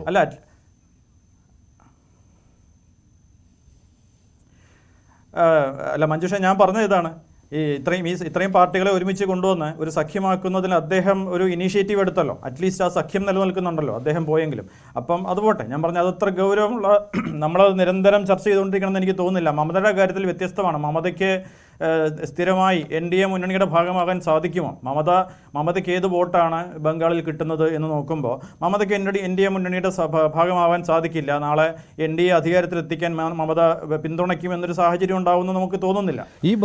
എനിക്ക് ചൂണ്ടിക്കാണിക്കുന്ന ഒരു പ്രധാനപ്പെട്ട നിയമസഭാ തെരഞ്ഞെടുപ്പിൽ ഷൈബു മഠത്തിൽ അത് കാണാതിരിക്കാൻ വയ്യ. ഈ ജാതി സെൻസസ് എന്നുള്ളത് ഇന്ത്യ മുന്നണിയുടെ വലിയൊരു ആവശ്യമായിരുന്നു. അതിൽ BJP പകച്ചു പോയതാണ്. ഒരു ഘട്ടത്തിൽ നമ്മളൊക്കെ ചർച്ച ചെയ്യുമ്പോൾ ഇവിടെ ഇതാ ഈ ജാതി സെൻസസ് എന്നൊരു ഒറ്റ അജണ്ടയിൽ ഇന്ത്യ മുന്നണി മുന്നോട്ട് വരുന്നു എന്നുള്ള രീതിയിലുള്ള വലിയ ചർച്ചകൾ ഇവിടെ നടന്നതാണ്. അതൊരൊറ്റ കാലുമാറ്റത്തിലൂടെ കൂടി നിർവീര്യമായി പോയിരിക്കുകയാണ്. കാരണം ബീഹാറിലാണല്ലോ ആദ്യമായിട്ട് ജാതി സെൻസസ് നടപ്പാക്കിയത്. അത് നടപ്പാക്കി കാണിച്ചു കൊടുത്ത ആളാണല്ലോ നിതീഷ് കുമാർ. അദ്ദേഹം ഇപ്പോൾ BJP പക്ഷത്താണ്. അപ്പോൾ ആ ജാതി സെൻസസ് എന്നുള്ള അജണ്ട പോലും നിർവീര്യമായിരിക്കുകയാണ് ഇന്ത്യ മുന്നണിയുടെ.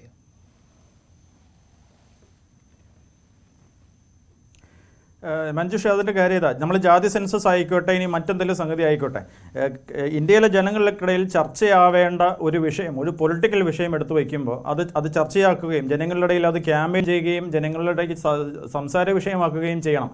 അത് ഇന്ത്യ മുന്നണിക്ക് സാധിച്ചോ? ഇതുവരെ അത് ആ തരത്തിൽ സാധിച്ചില്ല എന്നാണ് ഞാൻ വിചാരിക്കുന്നത്. ഞാൻ പറയുന്നത് ഇനിയും ഏതാനും മാസങ്ങൾ, 2-3 മാസം തെരഞ്ഞെടുപ്പിലേക്കുണ്ട്. ആ തെരഞ്ഞെടുപ്പിലേക്കുള്ള സമയം, തെരഞ്ഞെടുപ്പ് കഴിഞ്ഞിട്ടില്ല, തെരഞ്ഞെടുപ്പ് നടക്കാനിരിക്കുന്നതേ ഉള്ളൂ. ആ തെരഞ്ഞെടുപ്പിലേക്കുള്ള സമയം ഈ പാർട്ടികൾ എങ്ങനെ വിനിയോഗിക്കുന്നു എന്നുള്ളതാണ്. അതിലാണ് ഞാൻ പറഞ്ഞ ഞങ്ങളുടെ ഭാഗം. ഞങ്ങൾക്ക് ഉള്ളത് ഡൽഹി സംസ്ഥാനവും പഞ്ചാബും പിന്നെ ഞങ്ങൾ മത്സരിക്കുന്ന മറ്റ് സീറ്റുകളും ഹരിയാനയിലൊക്കെ മത്സരിക്കുകയാണെങ്കിൽ ആ സീറ്റുകളും വിജയിക്കുക എന്നുള്ളതാണ്. അത് ഞങ്ങൾക്ക് പൂർണ്ണമായിട്ട് സാധിക്കും. അതിലൊരു പോയിന്റാണ് ഞാൻ പറയാമെന്ന്. അതായത് ശ്രീ പണിക്കർ ചൂണ്ടിക്കാണിച്ചത്, പിന്നെ ഡൽഹി നിയമസഭാ തെരഞ്ഞെടുപ്പിൽ വോട്ട് ചെയ്യുന്ന പാറ്റേണിലല്ല. നിയമസഭാ തെരഞ്ഞെടുപ്പിൽ ഞങ്ങൾക്ക് 50% മേലെ വോട്ട് ഷെയർ കിട്ടുമ്പോൾ പിന്നെ ലോക്സഭാ തെരഞ്ഞെടുപ്പിൽ BJPക്കാണ് കൂടുതൽ പേര് വോട്ട് ചെയ്തത്. പക്ഷേ അവിടെ ഒരു കാര്യമുണ്ട്, അവിടെ നമ്മൾ വോട്ട് ഷെയർ നോക്കിയാൽ BJPക്ക് 50% ഷെയർ ഇല്ല. മറിച്ച് ബാക്കിയുള്ള 50%-ലധികം എതിർ വോട്ടുകൾ, BJPയുടെ എതിർ വോട്ടുകൾ രണ്ട് പാർട്ടികളിലേക്ക് ഭിന്നിച്ചു പോവുകയൊക്കെ ചെയ്യുക. അതായത് ആം ആദ്മി പാർട്ടിക്കും കോൺഗ്രസിനും കിട്ടി. കാരണം തീർച്ചയായും ജനങ്ങൾക്ക് അവിടെ കൺഫ്യൂഷൻ ഉണ്ട്. ആം ആദ്മി പാർട്ടി വളരെ ശക്തമാണ് നിയമസഭയിൽ, പക്ഷേ ലോക്സഭയിൽ ആം ആദ്മി പാർട്ടിക്ക് ഇത്ര സീറ്റ് കൊടുത്താൽ ഭരിക്കാൻ പറ്റുമോ എന്ന് സംശയമുണ്ട്. അതുകൊണ്ട് അവിടെ ലോക്സഭയിൽ കൂടുതൽ വോട്ട് വീണത് BJPക്കെതിരാണ്. ആ വോട്ടുകൾ ഇത്തവണ ഞങ്ങൾ സഖ്യമായി മത്സരിച്ചാൽ ഒരുമിച്ച് വീഴും, കൺസോളിഡേറ്റ് ചെയ്യപ്പെടുകയും 7 സീറ്റിലും ഇന്ത്യ സഖ്യത്തിന് വിജയിക്കാൻ സാധിക്കുകയും ചെയ്യും. ആ ഉറപ്പാണ് ഞാൻ നേരത്തെ പറഞ്ഞത്. നിങ്ങൾ കണക്കെടുത്ത് നോക്കൂ, പരിശോധിച്ച് നോക്കൂ, വോട്ട് ഷെയർ നോക്കൂ. പിന്നെ പഞ്ചാബിൽ സ്ഥിതി വ്യത്യസ്ത. പഞ്ചാബിൽ BJPക്ക് ആകെ 9% വോട്ടേ ഉള്ളൂ. അതിനേക്കാൾ കൂടുതൽ സീറ്റ് അവർക്കുണ്ട്, 2 സീറ്റുണ്ട്, 2 ലോക്സഭാ സീറ്റുകളുണ്ട്.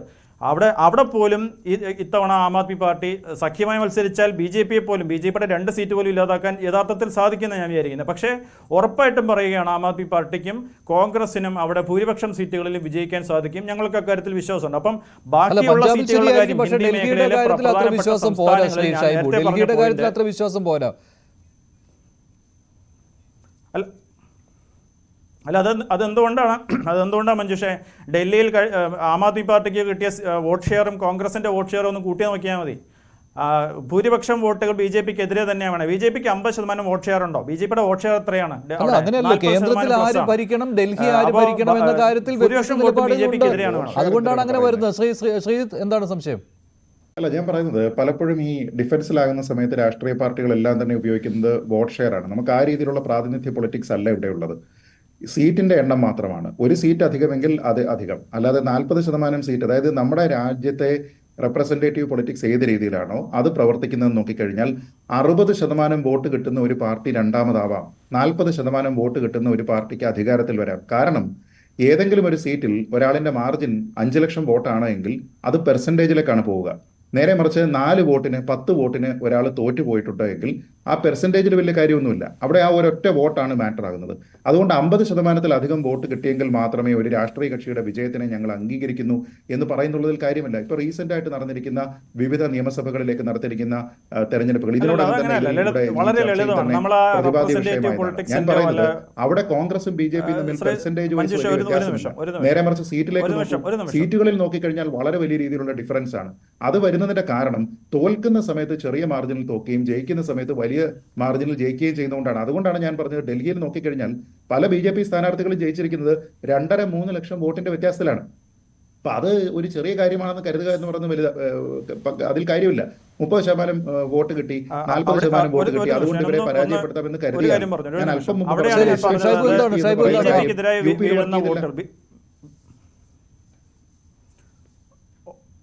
അല്ല, ഒരൊറ്റ നിമിഷം. BJPക്കെതിരായി ഡൽഹിയിലെ 7 മണ്ഡലങ്ങളിലും BJPക്കെതിരായി വീഴുന്ന വോട്ടുകൾ 2 പാർട്ടികൾക്കായി വിഭജിച്ചു പോയി. അത് കോൺഗ്രസ് പാർട്ടിക്കും ആം ആദ്മി പാർട്ടിക്കുമായി വിഭജിച്ചു പോയി. ജനങ്ങൾക്ക് അങ്ങനെ ഒരു കൺഫ്യൂഷൻ വരാൻ കാരണമുണ്ട്. കാരണം നിയമസഭയിൽ ആം ആദ്മി പാർട്ടി വളരെ സ്ട്രോങ് ആണ് സംസ്ഥാന തെരഞ്ഞെടുപ്പിൽ. അതേസമയം ലോക്സഭയിൽ 7 സീറ്റും ആം ആദ്മി പാർട്ടിക്ക് കിട്ടിയാൽ ആം ആദ്മി പാർട്ടിക്ക് ഭരണം കിട്ടില്ലല്ലോ. അപ്പോൾ കേരളത്തിൽ എന്താ സംഭവിച്ചത്? കേരളത്തിൽ 19 സീറ്റുകൾ ആളുകൾ കോൺഗ്രസിന് അല്ലെങ്കിൽ UDFന് വോട്ട് ചെയ്യാൻ കാരണം എന്തായിരുന്നു?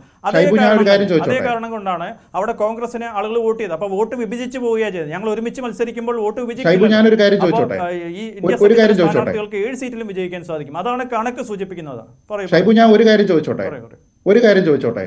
ഈ കൺഫ്യൂഷൻ എന്തുകൊണ്ടാണ് അസംബ്ലി ഇലക്ഷനിൽ ആൾക്കാർക്ക് ഇല്ലാതിരുന്നത്? കോൺഗ്രസ് മത്സരിച്ചില്ല എന്നാണോ പറയുന്നത്? BJP മത്സരിച്ചില്ല എന്നാണോ പറയുന്നത്? ഈ കൺഫ്യൂഷൻ അവിടെ ഇല്ലാതെ എന്തുകൊണ്ടാണ് ആൾക്കാർ ആം ആദ്മി പാർട്ടി ആ സമയത്ത് സെലക്ട് ചെയ്യുന്നതിന്റെ കാരണം എന്താണ്? ഈ ലോക്സഭാ ഇലക്ഷന് വരുന്ന സമയത്ത് മാത്രം ആൾക്കാർക്ക് കൺഫ്യൂഷൻ വരികയും അസംബ്ലി ഇലക്ഷനിൽ അവർ കൺഫ്യൂഷൻ ഇല്ലാതെ ഇരിക്കുകയും ചെയ്യുന്നതിന്റെ സാഹചര്യം എന്താണ്? അവിടെ ഏതെങ്കിലും ഒരു പാർട്ടി മത്സരിച്ചില്ലേ? അല്ല, അതിന്റെ കാരണം ഞാൻ ഓൾറെഡി പറഞ്ഞല്ലോ ശ്രീജിത്ത്. നമുക്കറിയാലോ, വളരെ ക്ലിയർ അല്ലേ? അതായത് 7 സീറ്റ് ആം ആദ്മി പാർട്ടിക്ക് ലഭിച്ചാൽ ആം ആദ്മി പാർട്ടിക്ക് ഒറ്റയ്ക്ക് ലോക്സഭയിൽ ഭൂരിപക്ഷം കിട്ടില്ല. 7 സീറ്റ് ഭൂരിപക്ഷം ആവില്ല. ആം ആദ്മി പാർട്ടിക്ക് 2, 3, 4 സംസ്ഥാനങ്ങളിലെ ആകെ പ്രസൻസും ശക്തിയുമുള്ളൂ. അത് ജനങ്ങൾക്കറിയാം. അതുകൊണ്ടാണ്. പക്ഷേ ഇത് ഇന്ത്യ സഖ്യത്തിന്റെ ഭാഗമാകുമ്പോൾ അങ്ങനെയല്ല. ഇന്ത്യ സഖ്യത്തിന്റെ ഭാഗമായി ഒരുമിച്ച് 7 സീറ്റിലും അധികാരത്തിലെത്തുമെന്നുള്ള ഒരു തോന്നൽ ഉണ്ടാകണ്ടേ? അങ്ങനെ തോന്നലുണ്ടായിട്ടില്ലല്ലോ. പഞ്ചാബിൽ എന്താ പറ്റാതെ? ഞങ്ങൾ ഒന്നിച്ച് നിൽക്കാം, ഒറ്റയ്ക്ക് നിൽക്കാമെന്ന് പറഞ്ഞതിന്റെ കാരണം എന്താ? അല്ല, അതിനല്ല പഞ്ചാബിൽ ഈ ഷൈബു സഖ്യമില്ലേ? ഷൈബു പറഞ്ഞ പഞ്ചാബിൽ അങ്ങനെയല്ല. ഈ സഖ്യം വേണ്ടേ? അല്ല, ഡൽഹിക്കാർക്ക് ഇന്ത്യ മുന്നണി അധികാരത്തിൽ എത്തുമെന്നൊരു തോന്നലുണ്ട്. പഞ്ചാബിൽ അവസാന തീരുമാനമൊന്നും ആയിട്ടില്ല, ഇനിയും സമയമുണ്ട്. അല്ല, ഞാൻ പറയുന്നത് ഇതാണ്, ഡൽഹിയിൽ തീരുമാനമായിട്ടുണ്ടെങ്കിൽ പഞ്ചാബിൽ തീരുമാനമാവാത്തത് എന്തുകൊണ്ടാണ്? ഇവിടെ തന്നെയാണ് ഈ വൈരുദ്ധ്യം. അതാണ് ഞാൻ പറഞ്ഞത്, ഓരോ സ്റ്റേറ്റ് അനുസരിച്ച് ആ സ്ഥലത്തുള്ള ഓരോരുത്തരുടെ ശക്തി ദൗർബല്യങ്ങൾ അനുസരിച്ച് ഓരോരോ രീതിയിലുള്ള ന്യായങ്ങൾ പറയുകയാണ്. ഇത് നിങ്ങൾക്ക് ന്യായമാണ്, അല്ലെങ്കിൽ ഇന്ത്യ മുന്നണിക്ക് ന്യായമാണ്, ആം ആദ്മി പാർട്ടിക്ക് ന്യായമാണ്. ഇലക്ട്രേറ്റിന് അതൊരു ന്യായമല്ല. ഇലക്ട്രേറ്റിനെ സംബന്ധിച്ചിടത്തോളം പഞ്ചാബും ഡൽഹിയും തമ്മിൽ എന്താണ് വ്യത്യാസം? ഈ രണ്ട് സ്ഥലത്ത് നിന്നും പോകുന്ന ആൾക്കാർ ഇന്ത്യ മുന്നണിയുടെ ഭാഗമാണ്. ഈ രണ്ട് സ്ഥലത്ത് നിന്നും ആൾക്കാർ അധികാരത്തിൽ നിന്ന് മാറ്റാൻ ശ്രമിക്കുന്നത് BJP ആണ്. പക്ഷെ നിങ്ങൾക്ക് ചില സ്ഥലങ്ങളിൽ പറ്റും, ചില സ്ഥലങ്ങളിൽ പറ്റില്ല. അതാണ് പ്രശ്നം. അത് ഇലക്ട്രേറ്റിന് കൺവിൻസിംഗ് മറുപടി അല്ല. ഞാൻ ഇടപെടുകയാണ്. ശ്രീ സേനാപതി വേണു, ഇതിനെല്ലാം കാരണക്കാർ കോൺഗ്രസ് ആണെന്നുള്ള രീതിയിലുള്ള ആരോപണങ്ങൾ ശക്തമായി കൊണ്ടിരിക്കുകയാണ്. ഇപ്പോൾ ഭാരത് ജോഡോ ന്യായ യാത്ര അല്ല നടത്തേണ്ടിയിരുന്നത്, അതിന് പകരം ഇന്ത്യ മുന്നണിയിലെ നേതാക്കൾ ചേർന്നുള്ള ഒരു ക്യാമ്പയിനാണ് വേണ്ടിയിരുന്നത് എന്ന് നേതാക്കൾ തന്നെ പറയുകയാണ്. പക്ഷേ അത് കോൺഗ്രസ് മുഖവിലക്കെടുത്തില്ല.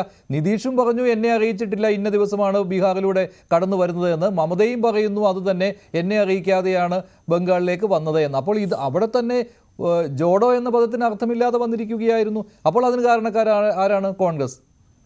അല്ല മഞ്ജുഷെ, ഒന്ന്, തെരഞ്ഞെടുപ്പ് പ്രഖ്യാപിച്ചിട്ടില്ല നമ്മുടെ നാട്ടില്. അപ്പോ നമ്മൾ അലയൻസിനെ കുറിച്ച് ഇപ്പൊ പഞ്ചാബിൽ ആം ആദ്മി പാർട്ടിയും ഞങ്ങളും തമ്മിൽ അലയൻസ്, ഇപ്പൊ ഭഗവന്ത് മാൻ അവിടുത്തെ മുഖ്യമന്ത്രിയാണ്, അദ്ദേഹം പറഞ്ഞു ഞങ്ങൾ 17 സീറ്റിലും 13 സീറ്റിലും മത്സരിക്കാൻ ഞങ്ങൾ തയ്യാറാണ് എന്ന് അദ്ദേഹം പറഞ്ഞിട്ടേ ഉള്ളൂ.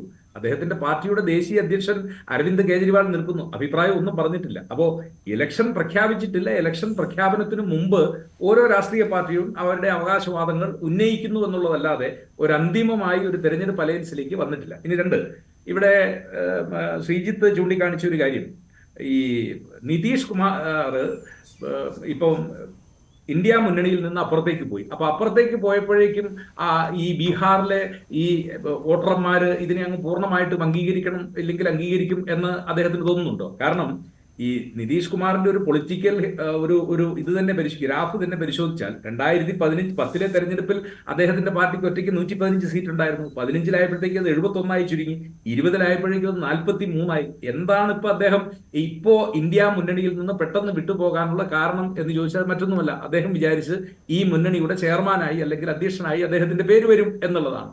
സ്വാഭാവികമായും അത് വന്നു കഴിഞ്ഞപ്പോൾ അധ്യക്ഷ സ്ഥാനത്തേക്കല്ല കൺവീനർ സ്ഥാനത്തേക്ക് പരിഗണിക്കാം എന്നുള്ളൊരു വന്നു. അദ്ദേഹത്തിന്റെ ഒരു പൊളിറ്റിക്കൽ ചാഞ്ചാട്ടത്തെ കുറിച്ച് നമുക്ക് എല്ലാവർക്കും അറിയാവുന്നതാണ്. അദ്ദേഹം ഏതെങ്കിലും ഒരു ആദർശത്തിന്റെ പേരിലോ ആശയത്തിന്റെ പേരിലോ ഒന്നുമല്ല എന്താ പറഞ്ഞ മുമ്പ് ഉണ്ടായിരുന്ന NDA മുന്നണിയിൽ നിന്ന് ഇപ്പുറത്തേക്ക് വന്നിരിക്കുന്നത്, ഇപ്പോഴപ്പുറത്തേക്ക് പോയിരിക്കുന്നത് ഏതെങ്കിലും ആശയത്തിന്റെയോ അല്ലെങ്കിൽ ഒരു പ്രത്യയശാസ്ത്രത്തിന്റെയോ ഒന്നും പിൻബലത്തോടു കൂടിയല്ല. പിന്നെ ഒരു കാര്യം നമ്മൾ മനസ്സിലാക്കേണ്ടത്, ഇവരെല്ലാം റാം മനോഹർ ലോഹിയുടെ ശിഷ്യന്മാര്, കർപ്പൂരി ഠാക്കൂറിന്റെ ശിഷ്യന്മാര്, അല്ല ജയപ്രകാശ് നാരായണന്റെ അനുയായികൾ. ഇവർ ഈ സോഷ്യലിസ്റ്റുകളായിട്ട് നിന്നപ്പോഴെല്ലാം ഇവരുടെ മനസ്സിലെ വലിയൊരു വികാരം എന്ന് പറഞ്ഞാൽ ഇവരെല്ലാം ആന്റി കോൺഗ്രസ്സുകാരായിരുന്നു. എല്ലാ കാലഘട്ടത്തിലും ഇവര് ഒരു ആന്റി കോൺഗ്രസ് എന്നുള്ള ആ ഒരു പൊളിറ്റിക്കൽ പ്ലാറ്റ്ഫോമിൽ നിന്നിട്ടുള്ളത്. പക്ഷെ നമ്മൾ മനസ്സിലാക്കേണ്ടത്, ലല്ലു പ്രസാദ് യാദവും തേജസ്വി യാദവും അതിശക്തമായി രാഷ്ട്രീയ ജനതാദൾ അവിടെ ഉണ്ട്, RJD അവിടെ വളരെ ശക്തമായി. അവരും സോഷ്യലിസ്റ്റുകളാണല്ലോ. അവരും അപ്പോൾ ആന്റി കോൺഗ്രസ് ആയിട്ട് ഏത് സമയം വേണമെങ്കിലും ആന്റി കോൺഗ്രസ് ആകാമല്ലോ. അല്ല, പക്ഷേ ആന്റി BJP ആണ്. അതാണ് ഇതിന്റെ ഒരു പ്രത്യേക. ഞാൻ ആദ്യം പറഞ്ഞല്ലോ, ഈ ഫോറത്തിൽ ഇന്ത്യ മുന്നണിയിലെ രാഷ്ട്രീയ പാർട്ടികൾ ആന്റി BJP ഫോറത്തിൽ നിൽക്കുന്ന പാർട്ടികൾക്ക് മാത്രമേ ഇന്ത്യ മുന്നണിയിൽ മുന്നോട്ട് പോകാനും നിലനിൽക്കാനും കഴിയുള്ളൂ. ആ കാര്യം വളരെ സ്പഷ്ടമാണ്. അത് വളരെ വ്യക്തമായിട്ട് തന്നെ ഇന്ത്യ മുന്നണിയുടെ നേതാക്കന്മാര് വളരെ കൃത്യമായി തന്നെ അത് എന്താ പറഞ്ഞ വെളിപ്പെടുത്തിയിട്ടുള്ളതാണ്. പക്ഷെ ഇവിടുത്തെ ഒരു പ്രശ്നം എന്തെന്ന് ചോദിച്ചു കഴിഞ്ഞാൽ, തെരഞ്ഞെടുപ്പ് പ്രഖ്യാപനത്തിന് ഇനിയും ചിലപ്പോൾ ആഴ്ചകൾ അല്ലെങ്കിൽ മാസങ്ങൾ ബാക്കിയുണ്ട്. ആ ആഴ്ചകൾ മാസങ്ങൾക്ക് മുമ്പ് ഇവിടെ സൂചിപ്പിച്ച പോലെ ഒരു ജനാധിപത്യ സംവിധാനത്തിൽ എല്ലാ പാർട്ടികളും അവരുടെ ശക്തിയെ തെളിയിക്കുന്നതിന് വേണ്ടിയുള്ള, പിന്നെ ഈ ലോക്സഭാ തെരഞ്ഞെടുപ്പിന്റെ പാറ്റേൺ അങ്ങനെ ഒരു കൃത്യമായ ഒരു പാറ്റേൺ മാത്രം. ഞാൻ ഒരു ഉദാഹരണം കൂടി, ഈ അടുത്ത കാലത്ത് രാജസ്ഥാനിലെ തെരഞ്ഞെടുപ്പ് നടന്നപ്പോൾ മത്സരിക്കാത്ത ഒരാൾ മന്ത്രിയായി. ഞാൻ അദ്ദേഹത്തിന്റെ പേര് മറന്നുപോയി. മണ്ഡലത്തിന്റെ പേര് കരൺപൂർ എന്ന് പറയുന്ന മണ്ഡലം. അവിടെ മത്സരിച്ച സ്ഥാനാർത്ഥി രാജിവെച്ച് വീണ്ടും ഈ മന്ത്രിയായ ആൾ തെരഞ്ഞെടുപ്പിൽ മത്സരിച്ചു. അവിടെ കോൺഗ്രസ് ആണ് വലിയ ഭൂരിപക്ഷം. കാരണം BJP അധികാരത്തിൽ വന്ന ഒരു സംസ്ഥാനത്താണ്. അപ്പോൾ പറയും അത് അസംബ്ലി തെരഞ്ഞെടുപ്പിലേക്കാണ് എന്ന് പറഞ്ഞാൽ കോൺഗ്രസിനെ എഴുതി തള്ളാറായിട്ടില്ല. 1-2 മാസത്തിനുള്ളിൽ നടന്ന ഒരു രാഷ്ട്രീയ സംഭവവികാസമാണ്. ജയിച്ച ഒരു മണ്ഡലത്തിലെ ആള് രാജിവെച്ച് തെരഞ്ഞെടുപ്പിൽ മത്സരിക്കാത്ത ആള് കരൺപൂരിൽ അവിടെ ഉപതെരഞ്ഞെടുപ്പ് നടന്നപ്പോൾ ആ ഉപതെരഞ്ഞെടുപ്പിൽ കോൺഗ്രസ് 25,000 വോട്ടിന്റെ ഭൂരിപക്ഷത്തിലാണ് ജയിച്ചത്. അപ്പോ ഞാൻ പറഞ്ഞത്, അപ്പൊ നമുക്ക് പറയാം അത് പാർലമെന്റിന്റെ പാറ്റേൺ അല്ല, അല്ലെങ്കിൽ എന്താ പറഞ്ഞ അസംബ്ലിയുടെ പാറ്റേൺ അല്ല. ആ പാറ്റേൺ ശ്രീജിത്ത് പറഞ്ഞ മറ്റൊരു കാര്യം, 5 സീറ്റ് മുമ്പുണ്ടായിരുന്ന സമാജ്വാദി പാർട്ടി, ആ സമാജ്വാദി പാർട്ടിയും കോൺഗ്രസും കൂടെ ഞങ്ങൾ ചേർന്നപ്പോഴാണ് ഒരു 6 മാസം മുമ്പ് ക്വാസി അസംബ്ലി നിയോജകമണ്ഡലത്തിൽ, ഞാൻ പലവട്ടം ചർച്ചയിൽ ചൂണ്ടിക്കാണിച്ചിട്ടുള്ളതാണ്, അവിടെ സമാജ്വാദി പാർട്ടിയുടെ ഒരാൾ രാജിവെച്ച്, അയാള് ഒരു തെരഞ്ഞെടുപ്പിൽ ഇന്നുവരെ തോറ്റിട്ടുള്ള ആളല്ല, അപ്പുറത്ത് പോയി അദ്ദേഹം മത്സരിച്ചു. ആ തെരഞ്ഞെടുപ്പിൽ അദ്ദേഹം എന്താ പറയുക തന്റെ സ്ഥാനം രാജിവെച്ചിട്ട് അപ്പുറത്ത് പോയി മത്സരിച്ചു, BJPയുടെ സ്ഥാനാർത്ഥിയായിട്ട് മത്സരിച്ചു. 35,000 വോട്ടിനാണ് ക്വാസി അസംബ്ലി മണ്ഡലത്തിൽ അദ്ദേഹം തോറ്റത്. അപ്പോൾ പാർലമെന്റിന് ഒരു പാറ്റേൺ, അസംബ്ലി മണ്ഡലത്തിന് ഒരു പാറ്റേൺ എന്നൊക്കെ പറയുമ്പോഴും ഒരു രാഷ്ട്രീയ പാർട്ടിക്ക് ശക്തി ഉണ്ടെങ്കിൽ, ജനങ്ങളുടെ ഇടയിൽ സ്വാധീനം ഉണ്ടെങ്കിൽ മാത്രമല്ലേ അവിടെ തെരഞ്ഞെടുപ്പിൽ ജയിക്കാനായിട്ട് പറ്റുള്ളൂ. അപ്പോ അങ്ങനെ തെരഞ്ഞെടുപ്പിൽ ജയിക്കാൻ കഴിയുന്ന പൊളിറ്റിക്കൽ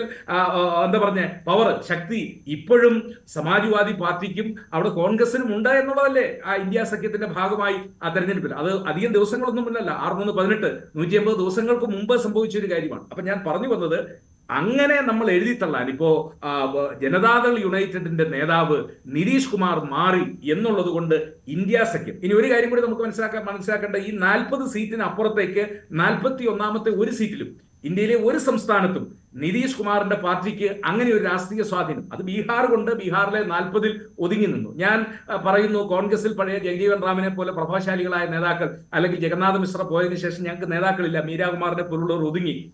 ഇപ്പോ നമ്മുടെ എന്താ പറയുക, ഇവിടെ KPCCയുടെ ജനറൽ സെക്രട്ടറി ആയിട്ട് വന്ന ശ്രീ താരിഖ് അൻവർ, അദ്ദേഹം ബീഹാറുകാരനാണെങ്കിലും ആ ഒരു ക്രൗഡ് പുള്ളറാണ് എന്നൊന്നും ഞാൻ പറയുന്നില്ല. കോൺഗ്രസ് പാർട്ടിക്ക് അവിടെ വലിയ ക്ഷീണവും ശക്തിക്ഷയവും ഒക്കെ ഉണ്ടായിട്ടുണ്ട്. പക്ഷേ ബീഹാർ എന്ന് പറയുന്ന ആ പിന്നോക്ക സംസ്ഥാനത്ത് ഇപ്പോഴും ഇന്ത്യൻ നാഷണൽ കോൺഗ്രസ് പ്രസ്ഥാനത്തിന് വോട്ടുകളുള്ള, വേരുകളുള്ള എല്ലാ പ്രദേശങ്ങളിലും. സേനാപതി വേണു, താങ്കൾ ഈ തെരഞ്ഞെടുപ്പ് അടുത്തിട്ടില്ല എന്ന് പറയുമ്പോൾ BJP അതിനുള്ള തന്ത്രങ്ങൾ എന്നേ രൂപവൽക്കരിച്ചു കഴിഞ്ഞു, അതിനുള്ള തുടങ്ങിക്കഴിഞ്ഞു. ഇപ്പോൾ കർപ്പൂരി ഠാക്കൂറിന് ഭാരതരത്ന നൽകുന്ന കാര്യത്തിൽ തീരുമാനം, അത് സ്വാഭാവികമായിട്ടും സോഷ്യലിസ്റ്റുകളെ കയ്യിലെടുക്കുന്നതിന് വേണ്ടിയാണല്ലോ. അതിൽ നിതീഷ് കുമാർ വീഴുകയും ചെയ്തു. നിതീഷ് കുമാർ ആദ്യം തന്നെ മോദിയെ അഭിനന്ദിക്കുകയായിരുന്നു ഇക്കാര്യത്തിൽ. ജാതി സെൻസസിന്റെ കാര്യത്തിൽ ഏറ്റവും മുന്നിൽ നിന്ന നിതീഷ് കുമാറാണ്. ജാതി സെൻസസിന്റെ കാര്യത്തിൽ ഏറ്റവും മുൻപന്തിയിൽ നിന്ന നിതീഷ് കുമാറാണ് ഇപ്പോൾ BJP പാളയത്തിലേക്ക് പോയിരിക്കുന്നത്.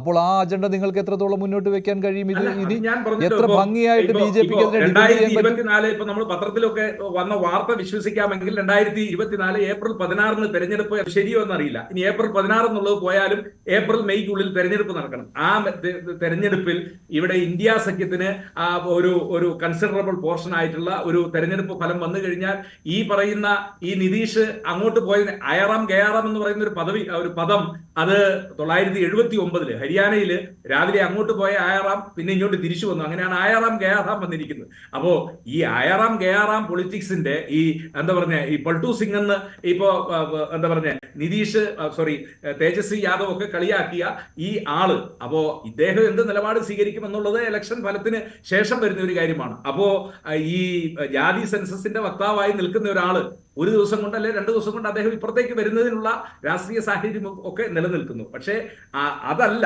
ഇവിടെ ശ്രീ ഗോപകുമാർ സാർ സൂചിപ്പിച്ചതുപോലെ ഈ തെരഞ്ഞെടുപ്പിൽ ചർച്ച ചെയ്യപ്പെടാൻ പോകുന്ന ഒരു വിഷയം എന്ന് പറയുന്നത് രാമക്ഷേത്രമല്ല. അതിനൊക്കെ ഉപരിയായി കഴിഞ്ഞ 10 കൊല്ലമായി ഈ രാജ്യത്ത് അധികാരത്തിൽ ഇരിക്കുന്ന ഗവൺമെന്റ് അവരുടെ തെരഞ്ഞെടുപ്പ് പ്രകടന പത്രികയിലെ വാഗ്ദാനങ്ങളിലെ ഏതൊക്കെ കാര്യങ്ങൾ ഇന്ത്യ മഹാരാജ്യത്ത് അത് ജനങ്ങളടുത്ത് ചെല്ലാനും വോട്ടർമാരടുത്ത് ഞങ്ങൾ പറഞ്ഞ കാര്യം നടപ്പിലാക്കി എന്ന് പറയാനുള്ള സാഹചര്യം ഉത്തരേന്ത്യൻ രാഷ്ട്രീയം അറിയുന്ന നമുക്കിത് നന്നായിട്ടറിയാം.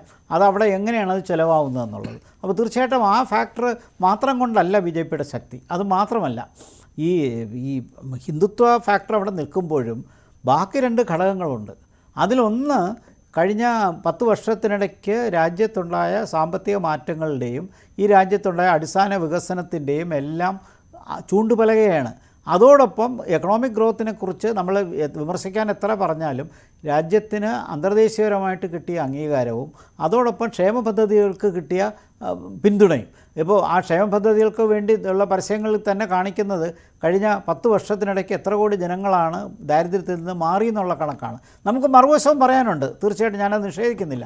പക്ഷേ അതേസമയം ഒരു മിഡിൽ ക്ലാസ് സൊസൈറ്റിയിലേക്ക് ജനങ്ങളെ കൊണ്ടുവരാൻ ഗവൺമെൻറ് ചെയ്തു എന്ന് പറയുമ്പോൾ അതിനോടൊപ്പം ക്ഷേമ പദ്ധതികൾ എത്ര എക്സ്പാൻഡ് ചെയ്യാൻ പറ്റി. ഇപ്പോൾ എന്ത് പറഞ്ഞാലും ഇപ്പോൾ കുറച്ചു കാലമായിട്ട് വിലക്കയറ്റമൊക്കെ ഒന്ന് നിയന്ത്രിച്ച് വെച്ചിട്ടുണ്ട്. തെരഞ്ഞെടുപ്പ് കഴിയുന്നവരെങ്കിലും വിലക്കയറ്റം ഉണ്ടാവില്ല എന്ന് പ്രതീക്ഷിക്കാം. ഈ ഫാക്ടേഴ്സ് എല്ലാം, ഈ 3 ഘടകങ്ങൾ, അതായത് economic growth, welfare plans, Hindutva. ഈ 3 തൂണുകളിൽ നിന്നാണ് BJP പ്രവർത്തിക്കുന്നത്. നമ്മൾ പൊതുവെ കേരള രാഷ്ട്രീയത്തിൽ ഇത് പറയുമ്പോൾ അതല്ല, വർഗീയത മാത്രമേ പറയുള്ളൂ. ബാക്കി 2 ഘടകങ്ങളെ നമ്മൾ കുറച്ച് കാണണ്ട, അതിന് നല്ല പ്രാമുഖ്യമുണ്ട്. അതുകൊണ്ട് തന്നെ വലിയൊരു ഭാഗം മിഡിൽ ക്ലാസ് BJP പിന്തുണയ്ക്കുന്നുമുണ്ട്. ക്ഷേമ പദ്ധതികൾ വഴി പിന്നോക്ക വിഭാഗത്തിൻ്റെ പിന്തുണയുമുണ്ട്. അങ്ങനെ ഇതിനൊക്കെ പുറമെയാണ് സബാൾട്ടേൺ ഹിന്ദുത്വ ഫാക്ടർ കൂടി കൊണ്ടുവന്ന് പിന്നോക്ക വിഭാഗക്കാരെ കൂടി ഹിന്ദുത്വ ആശയങ്ങളിലേക്ക് കൊണ്ടുവന്നു. ഇത് 3ഉം വായിക്കാതെ ഒരെണ്ണം മാത്രം എടുത്ത് പറഞ്ഞുകൊണ്ട് അതൊരു കേരള നറേറ്റീവിൽ കുറച്ചൊക്കെ ചിലവാകും. പക്ഷേ ബാക്കി സ്ഥലങ്ങളിൽ അത് അത്രത്തോളം ചിലവാകുന്നില്ല എന്ന് മാത്രമല്ല, ഗവൺമെൻറ്റിന് അനുകൂലമായ ഫാക്ടേഴ്സായിട്ട് അവരത് മാറ്റിയെടുക്കുന്നുമുണ്ട്. അത് കഴിഞ്ഞ തിരഞ്ഞെടുപ്പിൽ നമ്മളത് കണ്ടതുമാണ്. അതുകൊണ്ട് തിരഞ്ഞെടുപ്പിൻ്റെ മുമ്പിൽ വരുന്ന മാൻഡേറ്റ് എന്ന് പറയുമ്പോൾ അവർക്ക് തിരഞ്ഞെടുപ്പ് ജനങ്ങളോട് ചെല്ലുമ്പോൾ അവർക്ക് പറയാൻ പറ്റുന്ന ഒരുപാട് പോസിറ്റീവ് ഫാക്ടേഴ്സ് ഉണ്ട്. ഫോറിൻ പോളിസി ഞാനിവിടെ തൊട്ടില്ല, അന്തർദേശീയമായിട്ട് നേടിയ മറ്റ് നേട്ടങ്ങളൊന്നും ഞാനിവിടെ പറഞ്ഞിട്ടില്ല. അവിടെ അത് ജനങ്ങളുടെ എത്ര ചിലവാകുമെന്ന് ഞാൻ പറയുന്നില്ല. പക്ഷേ ചിലവാകുന്നിടത്തോളം കാര്യങ്ങൾ എടുത്തു നോക്കിയാൽ economic growth, corporate led economic growth അത് കൊണ്ടുവന്നത് മൻമോഹൻ സിംഗിൻ്റെ കാലത്തോ നരസിംഹറാവുവിൻ്റെ കാലത്തോ ആയിക്കൊള്ളട്ടെ. പക്ഷേ കഴിഞ്ഞ 10 വർഷത്തിനിടയ്ക്കുണ്ടായ corporate led economic growth, private സെക്ടറിൻ്റെ വളർച്ച, 2 വെൽഫെയർ പ്ലാൻസ്, 3 ഹിന്ദുത്വ, ഈ 3ഉം ചേരുന്ന പടി ചേർത്താണ് ഈ പൊളിറ്റിക്സ് പോകുന്നത്. അത്ര നിസ്സാരമായിട്ട് വളരെ കണ്ണിങ്ങായിട്ടും വളരെ ഷാർപ്പായിട്ടും ചിന്തിച്ച് പ്ലാൻ ചെയ്താണ് ഇത് കൊണ്ടുവരുന്നത്. മാത്രമല്ല UCCയുടെ കാര്യമാണെങ്കിൽ ഇപ്പോൾ പല നേതാക്കളും പരസ്യമായിട്ട് പറയുന്നുണ്ട് UCC ഉടൻ നടപ്പാക്കാൻ അതിപ്പോൾ 8 സംസ്ഥാനങ്ങളിൽ BJP ഭരിക്കുന്ന 8 സംസ്ഥാനങ്ങളിൽ കൊണ്ടുവരാൻ പ്ലാൻ ഉണ്ടെന്ന് പറയുന്നു. ഇപ്പോൾ UCC വാസ്തവത്തിൽ റാഷണലായിട്ട് പറഞ്ഞു കഴിഞ്ഞാൽ UCC നേരത്തെ വരേണ്ടതായിരുന്നു. രാമക്ഷേത്രത്തിനേക്കാൾ മുമ്പ് UCC കൊണ്ടുവരേണ്ട അത് ഇപ്പോൾ ചുരുക്കത്തിൽ UCC കൂടെ കൊണ്ടുവരുന്നു എന്ന് പറയുമ്പോൾ അത് ഞങ്ങൾ പദ്ധതി പറഞ്ഞാണ്, ഞങ്ങളുടെ പ്രകടന പത്രികയിൽ പറഞ്ഞാണ്, പറയാത്ത കാര്യങ്ങളല്ല ഞങ്ങൾ കൊണ്ടുവന്നത്. അപ്പോൾ ഈ ഡിബേറ്റ് ഉത്തരേന്ത്യയിൽ നല്ല രീതിയിൽ ചിലവാകും എന്നുള്ളതാണ്. ഇത് പറയുമ്പോൾ ഞാൻ കോൺഗ്രസിൻ്റെ ശക്തി പൂർണ്ണമായിട്ട് ഇല്ലാതായെന്നോ ക്ഷയിച്ചു പോയി എന്നും പറയുന്നില്ല. കോൺഗ്രസ് അവിടെ നിൽക്കുന്നുണ്ട്, സംശയമൊന്നുമില്ല. കോൺഗ്രസ് കഴിഞ്ഞ തിരഞ്ഞെടുപ്പിനേക്കാൾ സീറ്റ് വർദ്ധിപ്പിക്കുന്നുള്ള കാര്യത്തിലും സംശയമൊന്നുമില്ല. പക്ഷേ കോൺഗ്രസിനെ പിന്തുണയ്ക്കാൻ പറ്റുന്ന മറ്റ് പാർട്ടികളില്ല, ഡിപ്പെൻഡ് ചെയ്ത പാർട്ടികളില്ല. ഇപ്പോൾ ഇവിടെ ചൂണ്ടിക്കാണിച്ച മമത പോലും എപ്പോൾ വേണമെങ്കിലും എങ്ങോട്ടും മാറാത്തൊരു പക്ഷേ DMK ആയിരിക്കാം. ആ നില ശരത് പവാറിൻ്റെ കാര്യവും പറയാൻ പറ്റില്ല. അപ്പോൾ ചുരുക്കത്തിൽ ഒരു ഐക്യമില്ലാത്തൊരു സഖ്യമായി ഇന്ത്യ അധപ്പതിച്ചു. അതാണ് ഭരണകക്ഷിക്കുണ്ടാകുന്ന അനുകൂല ഘടകം. ഇതെല്ലാ ഫാക്ടേഴ്സും കൂടി നോക്കി വേണം നമ്മൾ ഇത് ചർച്ച മുന്നോട്ട് കൊണ്ടുപോകാൻ. മറ്റൊരു കാര്യം കൂടിയുണ്ട്, കേന്ദ്ര ഏജൻസികൾ. ഇപ്പോൾ ഇന്ന് ലാലുവിൻ്റെ കാര്യം കണ്ടുവല്ലോ. അതെ, ഇഡിക്ക് മുന്നിലാണ്. അപ്പോൾ അത് ഒരു രാഷ്ട്രീയ ആയുധമായിട്ട് ഉപയോഗിക്കുന്നുണ്ട്. അപ്പോൾ ഞാൻ നിതീഷ് കുമാറിനെ കുറിച്ച് ഒരു കാര്യം കൂടി പറയാൻ ഉദ്ദേശിക്കുന്നുണ്ട്. നിതീഷ് കുമാർ വാസ്തവത്തിൽ കേന്ദ്രതലത്തിൽ ഒരു ആൾട്ടർനേറ്റീവ് പ്രൈം മിനിസ്റ്റർ കാൻഡിഡേറ്റ് ആവാൻ ആഗ്രഹിച്ച് വന്ന ആളാണ്. അതുകൊണ്ടാണ് തേജസ്വിനി യാദവിനെ തീർച്ചയായിട്ടും അടുത്ത മുഖ്യമന്ത്രിയായിട്ട് ബീഹാറിൽ കൊണ്ടുവരാൻ, ലല്ലു പ്രസാദ് യാദവിൻ്റെ മകനെ കൊണ്ടുവരാൻ താല്പര്യം കാണിച്ചത്. പക്ഷേ കേന്ദ്രത്തിൽ ഭരണം കിട്ടില്ല എന്ന് മനസ്സിലായപ്പോൾ നിതീഷിനെ ഉറപ്പിച്ച് തനിക്ക് മുഖ്യമന്ത്രി പദം തുടർന്നാൽ മതി എന്നായി. അങ്ങനെ നാഷണൽ പൊളിറ്റിക്സിൽ നിന്ന് മാറി സ്റ്റേറ്റ് പൊളിറ്റിക്സിൽ പോകാനുള്ള ഒരു കണ്ണിങ്ങാണ്, ആ ഒരു സൂത്രശാലിയാണ് നിതീഷ് കുമാർ. അതുകൊണ്ടാണ് അദ്ദേഹം അത് മുൻകൂട്ടി കണ്ടുകൊണ്ട് ദേശീയ തെരഞ്ഞെടുപ്പിൻ്റെ ട്രെൻഡ് എന്താണെന്ന് മനസ്സിലാക്കിക്കൊണ്ടുള്ളൊരു ചാട്ടമാണ് തിരിച്ചു വന്നിരിക്കുന്നത്. അത് ഒരു ദിവസം കൊണ്ട് വന്നതല്ല. തീർച്ചയായിട്ടും അതിന് ന്യായം പറയാനായിട്ട് കർപ്പൂരി താക്കൂറിൻ്റെ ഭാരതരത്ന അവാർഡ് ഒരു വഴിയുണ്ടാക്കിയെന്നേ ഉള്ളൂ. ഒരു പക്ഷേ സാഹചര്യങ്ങൾ കാറ്റ് എങ്ങോട്ട് വീഴ്ചുന്നു എന്ന് മനസ്സിലാക്കാൻ തന്ത്രശാലിയായ നിതീഷ് കുമാർ സംശയമില്ലാത്ത കാര്യമാണ്. അദ്ദേഹത്തിന് മനസ്സിലായിട്ടുണ്ട് എന്താണ് കേന്ദ്രത്തിൽ സംഭവിക്കാൻ പോകുന്നത് അടുത്ത പൊതു തെരഞ്ഞെടുപ്പിൽ എന്ന്. ശ്രീ പണിക്കർ, എന്നാലും നമ്മൾ ആത്മവിശ്വാസം എന്ന് പറഞ്ഞാലും ഈ സോഷ്യലിസ്റ്റുകൾ പൊതുവെ ആൻറ്റി കോൺഗ്രസ്സുകാരാണ്. അതുകൊണ്ട് അങ്ങനെ വിശ്വസിക്കേണ്ടതില്ല. നിതീഷ് കുമാറിനെയും അത്രയേ കണക്കിലാക്കിയിട്ടുള്ളൂ. നിതീഷ് ഏത് സമയത്തും പോകുമെന്ന് തന്നെ അറിയാമായിരുന്നു എന്നുള്ള വിശദീകരണം. അല്ല, ഇതൊക്കെ ഈ പറഞ്ഞതുപോലെ ഒപ്പം നിൽക്കുന്ന സമയത്ത് അദ്ദേഹം അതിശക്തനായിട്ടുള്ള സെക്യുലറിസ്റ്റ് മൂല്യങ്ങളുള്ള നേതാവായി മാറുകയും അദ്ദേഹം ആ പാളയത്തിൽ നിന്ന് അങ്ങോട്ട് പോകുന്ന സമയത്ത് അദ്ദേഹത്തിനെ പറ്റി കുറ്റം പറയുകയും ചെയ്യുക എന്ന് പറയുന്നത് നമ്മുടെ രാഷ്ട്രീയത്തിൽ പതിവായിട്ട് നമ്മൾ കാണുന്നതാണ്. അതിപ്പോൾ NDAയിൽ നിന്ന് ഒരാൾ അങ്ങോട്ട് പോയാലും അതേപോലെ തന്നെ ഇന്ത്യ സഖ്യത്തിൽ നിന്ന് ഒരാൾ അങ്ങോട്ട് പോയി കഴിഞ്ഞാലും ഒക്കെ തന്നെ ഇതാണ്. അപ്പോൾ ഇത് എങ്ങനെയാണ് ഈ പാർട്ടി ഹോപ്പിംഗ് എന്ന് പറയുന്നത് നമ്മുടെ രാഷ്ട്രീയത്തിൽ ചിരപരിചിതമായത്, അതേപോലെ തന്നെ വരുന്നയാളിനെ പ്രകീർത്തിക്കുകയും പോകുന്നയാളിനൊരു തൊഴി കൊടുക്കുകയും ചെയ്യുക എന്ന് പറയുന്നത് നമ്മുടെ രാഷ്ട്രീയത്തിൽ ചിരപരിചിതമായിട്ടുള്ള കാര്യമാണ്. ഇനി എന്തെങ്കിലും ഒരു ധാരണ ഈ പറയുന്നത് ആരാണ്? നിതീഷ് കുമാറാണ്. നിതീഷ് കുമാറിന് ഏത് സമയത്ത് വേണമെങ്കിലും ഓട്ടോറിക്ഷ യൂട്ടേൺ എടുക്കുന്നത് പോലെ മാറുന്നതിന് ബുദ്ധിമുട്ടൊന്നുമില്ല. അപ്പോൾ എന്തെങ്കിലും രീതിയിലുള്ള ഒരു ബുദ്ധിമുട്ടുണ്ടെങ്കിൽ ആ നിമിഷം അദ്ദേഹം ഇതിലേക്ക് വരും. ഈ വരുന്ന സമയത്ത് ഇദ്ദേഹം എല്ലാ സമയത്തും പാർട്ടി ഹോപ്പിംഗ് നടത്തുന്ന ആളാണ്, കഴിഞ്ഞ 10 വർഷത്തിൽ 5 തവണ മാറിയ ആളാണ്, അതുകൊണ്ട് ഞങ്ങൾ സ്വീകരിക്കില്ല എന്നിവർ പറയുമോ? പറയില്ല. അതിന് പൊളിറ്റിക്കൽ ക്ലൗട്ട് എന്നാണ് പറയുക. കാരണം അദ്ദേഹത്തിന് അറിയാം അല്ലെങ്കിൽ ഈ പാർട്ടിയിലുള്ള എല്ലാ ആൾക്കാർക്കും അറിയാം വളരെ സിഗ്നിഫിക്കൻ്റ് ആയിട്ടുള്ള ഒരു ഇലക്ട്രൽ ബേസ് എന്ന് പറയുന്നത് നിതീഷ് കുമാറിനോട് അറ്റാച്ച്ഡ് ആയിട്ട് അവിടെ ഉണ്ട് എന്നുള്ളതിനെ പറ്റി അറിയാം. അപ്പോൾ അതിനെ നമുക്ക് ഇഗ്നോർ ചെയ്തുകൊണ്ട് പോകാൻ പറ്റില്ല. അപ്പോൾ അവിടെ പറയുന്ന കമ്പാരിസൺസ് കറക്റ്റ് ആയിരിക്കണം. ഇപ്പൊ അല്പം മുമ്പ് ശ്രീ സേനാപതി വേണു പറഞ്ഞത് 10 വർഷങ്ങൾക്ക് മുൻപ് ഒരുപക്ഷെ UP അസംബ്ലിയിൽ 100-ലധികം സീറ്റുകൾ ഒറ്റയ്ക്കുണ്ടായിരുന്ന JDU ഇന്ന് എങ്ങനെയാണ് അതിന്റെ പകുതിയിൽ താഴെ സീറ്റുകളിൽ ഏതാണ്ട് 40 ചില്ലറ സീറ്റുകളിലേക്ക് മാറിയിരിക്കുന്നത്. അതുകൊണ്ട് അദ്ദേഹത്തിന്റെ ശക്തി ക്ഷയിച്ചു എന്നാണ് അദ്ദേഹം പറയുന്നത്. പക്ഷേ ഇവിടെ ശ്രീ സേനാപതി വേണു ഓർക്കേണ്ടത് ഇത് നിയമസഭയിലേക്കുള്ള തെരഞ്ഞെടുപ്പല്ല, ലോക്സഭയിലേക്കുള്ള തെരഞ്ഞെടുപ്പാണ്. ലോക്സഭയിൽ അദ്ദേഹം എങ്ങനെയാണ് ശക്തി വർദ്ധിപ്പിച്ചത് എന്ന് ആലോചിച്ച് നോക്കണം. ഇപ്പോൾ ഉദാഹരണത്തിന് 2 തെരഞ്ഞെടുപ്പുകൾക്ക് മുൻപിലേക്ക് പോയി കഴിഞ്ഞാൽ 2009 രണ്ടാം UPA സർക്കാർ വരുന്ന സമയത്ത് നിതീഷ് കുമാർ ആ സമയത്ത് എവിടെയാണ്? NDA പാളയത്തിലാണ്. അന്ന് അവർക്ക് ഈ 40-ൽ 20 സീറ്റ് കിട്ടി. നിതീഷ് കുമാറിന്റെ നേതൃത്വത്തിൽ 20 സീറ്റ് കിട്ടി. അങ്ങനെ വലിയ രീതിയിലുള്ള ശക്തി തെളിയിച്ചു. എന്നിട്ട് നരേന്ദ്രമോദി അധികാരത്തിൽ വരുന്ന ഒന്നാമത്തെ മോദി സർക്കാരിന്റെ തെരഞ്ഞെടുപ്പ് വരുന്ന 2014 വരുന്ന സമയത്തേക്ക് JDUവിന്റെ സീറ്റ് എത്രയാണെന്ന് നോക്കണം. ഈ 20 ഉണ്ടായിരുന്ന NDAയോടൊപ്പം നിന്നിരുന്ന 20 കിട്ടിയിരുന്നിടത്ത് നിന്ന് JDU 2 സീറ്റുകളിലേക്ക് ഒതുങ്ങി. അങ്ങനെ വളരെ വലിയ രീതിയിലുള്ള ഒരു അപജയം സംഭവിച്ചു. അതിനുശേഷം സംഭവിച്ചത് എന്താണ്? കഴിഞ്ഞ തെരഞ്ഞെടുപ്പിൽ വന്നപ്പോഴത്തേക്ക് ഈ 2 എന്ന് പറയുന്നത് വീണ്ടും 16ലേക്ക് ജമ്പ് ചെയ്തു. BJPക്ക് ഒറ്റയ്ക്ക് അവിടെ എത്രയാണ്? 17 സീറ്റ് എന്തോ ആണ്. അപ്പൊ ബലാബലം BJPയോടൊപ്പം ദേശീയ തലത്തിൽ പാർലമെന്റിലേക്ക് നിൽക്കുന്ന ഒരു പാർട്ടിയാണ്. അപ്പൊ ആ പാർട്ടിയെ സംബന്ധിച്ചിടത്തോളം നേരത്തെ പറഞ്ഞിരിക്കുന്ന SP പ്ലസ് കോൺഗ്രസ് എന്ന് പറയുന്ന സാധനം അതേ ഫോർമുല 2+2 4 ആണെങ്കിൽ ഇത് അവിടെ വർക്ക് ചെയ്യില്ല എന്നെങ്ങനെ പറയാൻ കഴിയും? ഇനി ഇതിലെ വളരെ പ്രധാനപ്പെട്ട ഒരു കാര്യം കൂടിയുണ്ട്. താങ്കൾ ഇപ്പൊ പറഞ്ഞത് പിന്നെ സന്ദർഭവശാൽ ഘോസി മണ്ഡലത്തിനെ പറ്റി പറഞ്ഞു.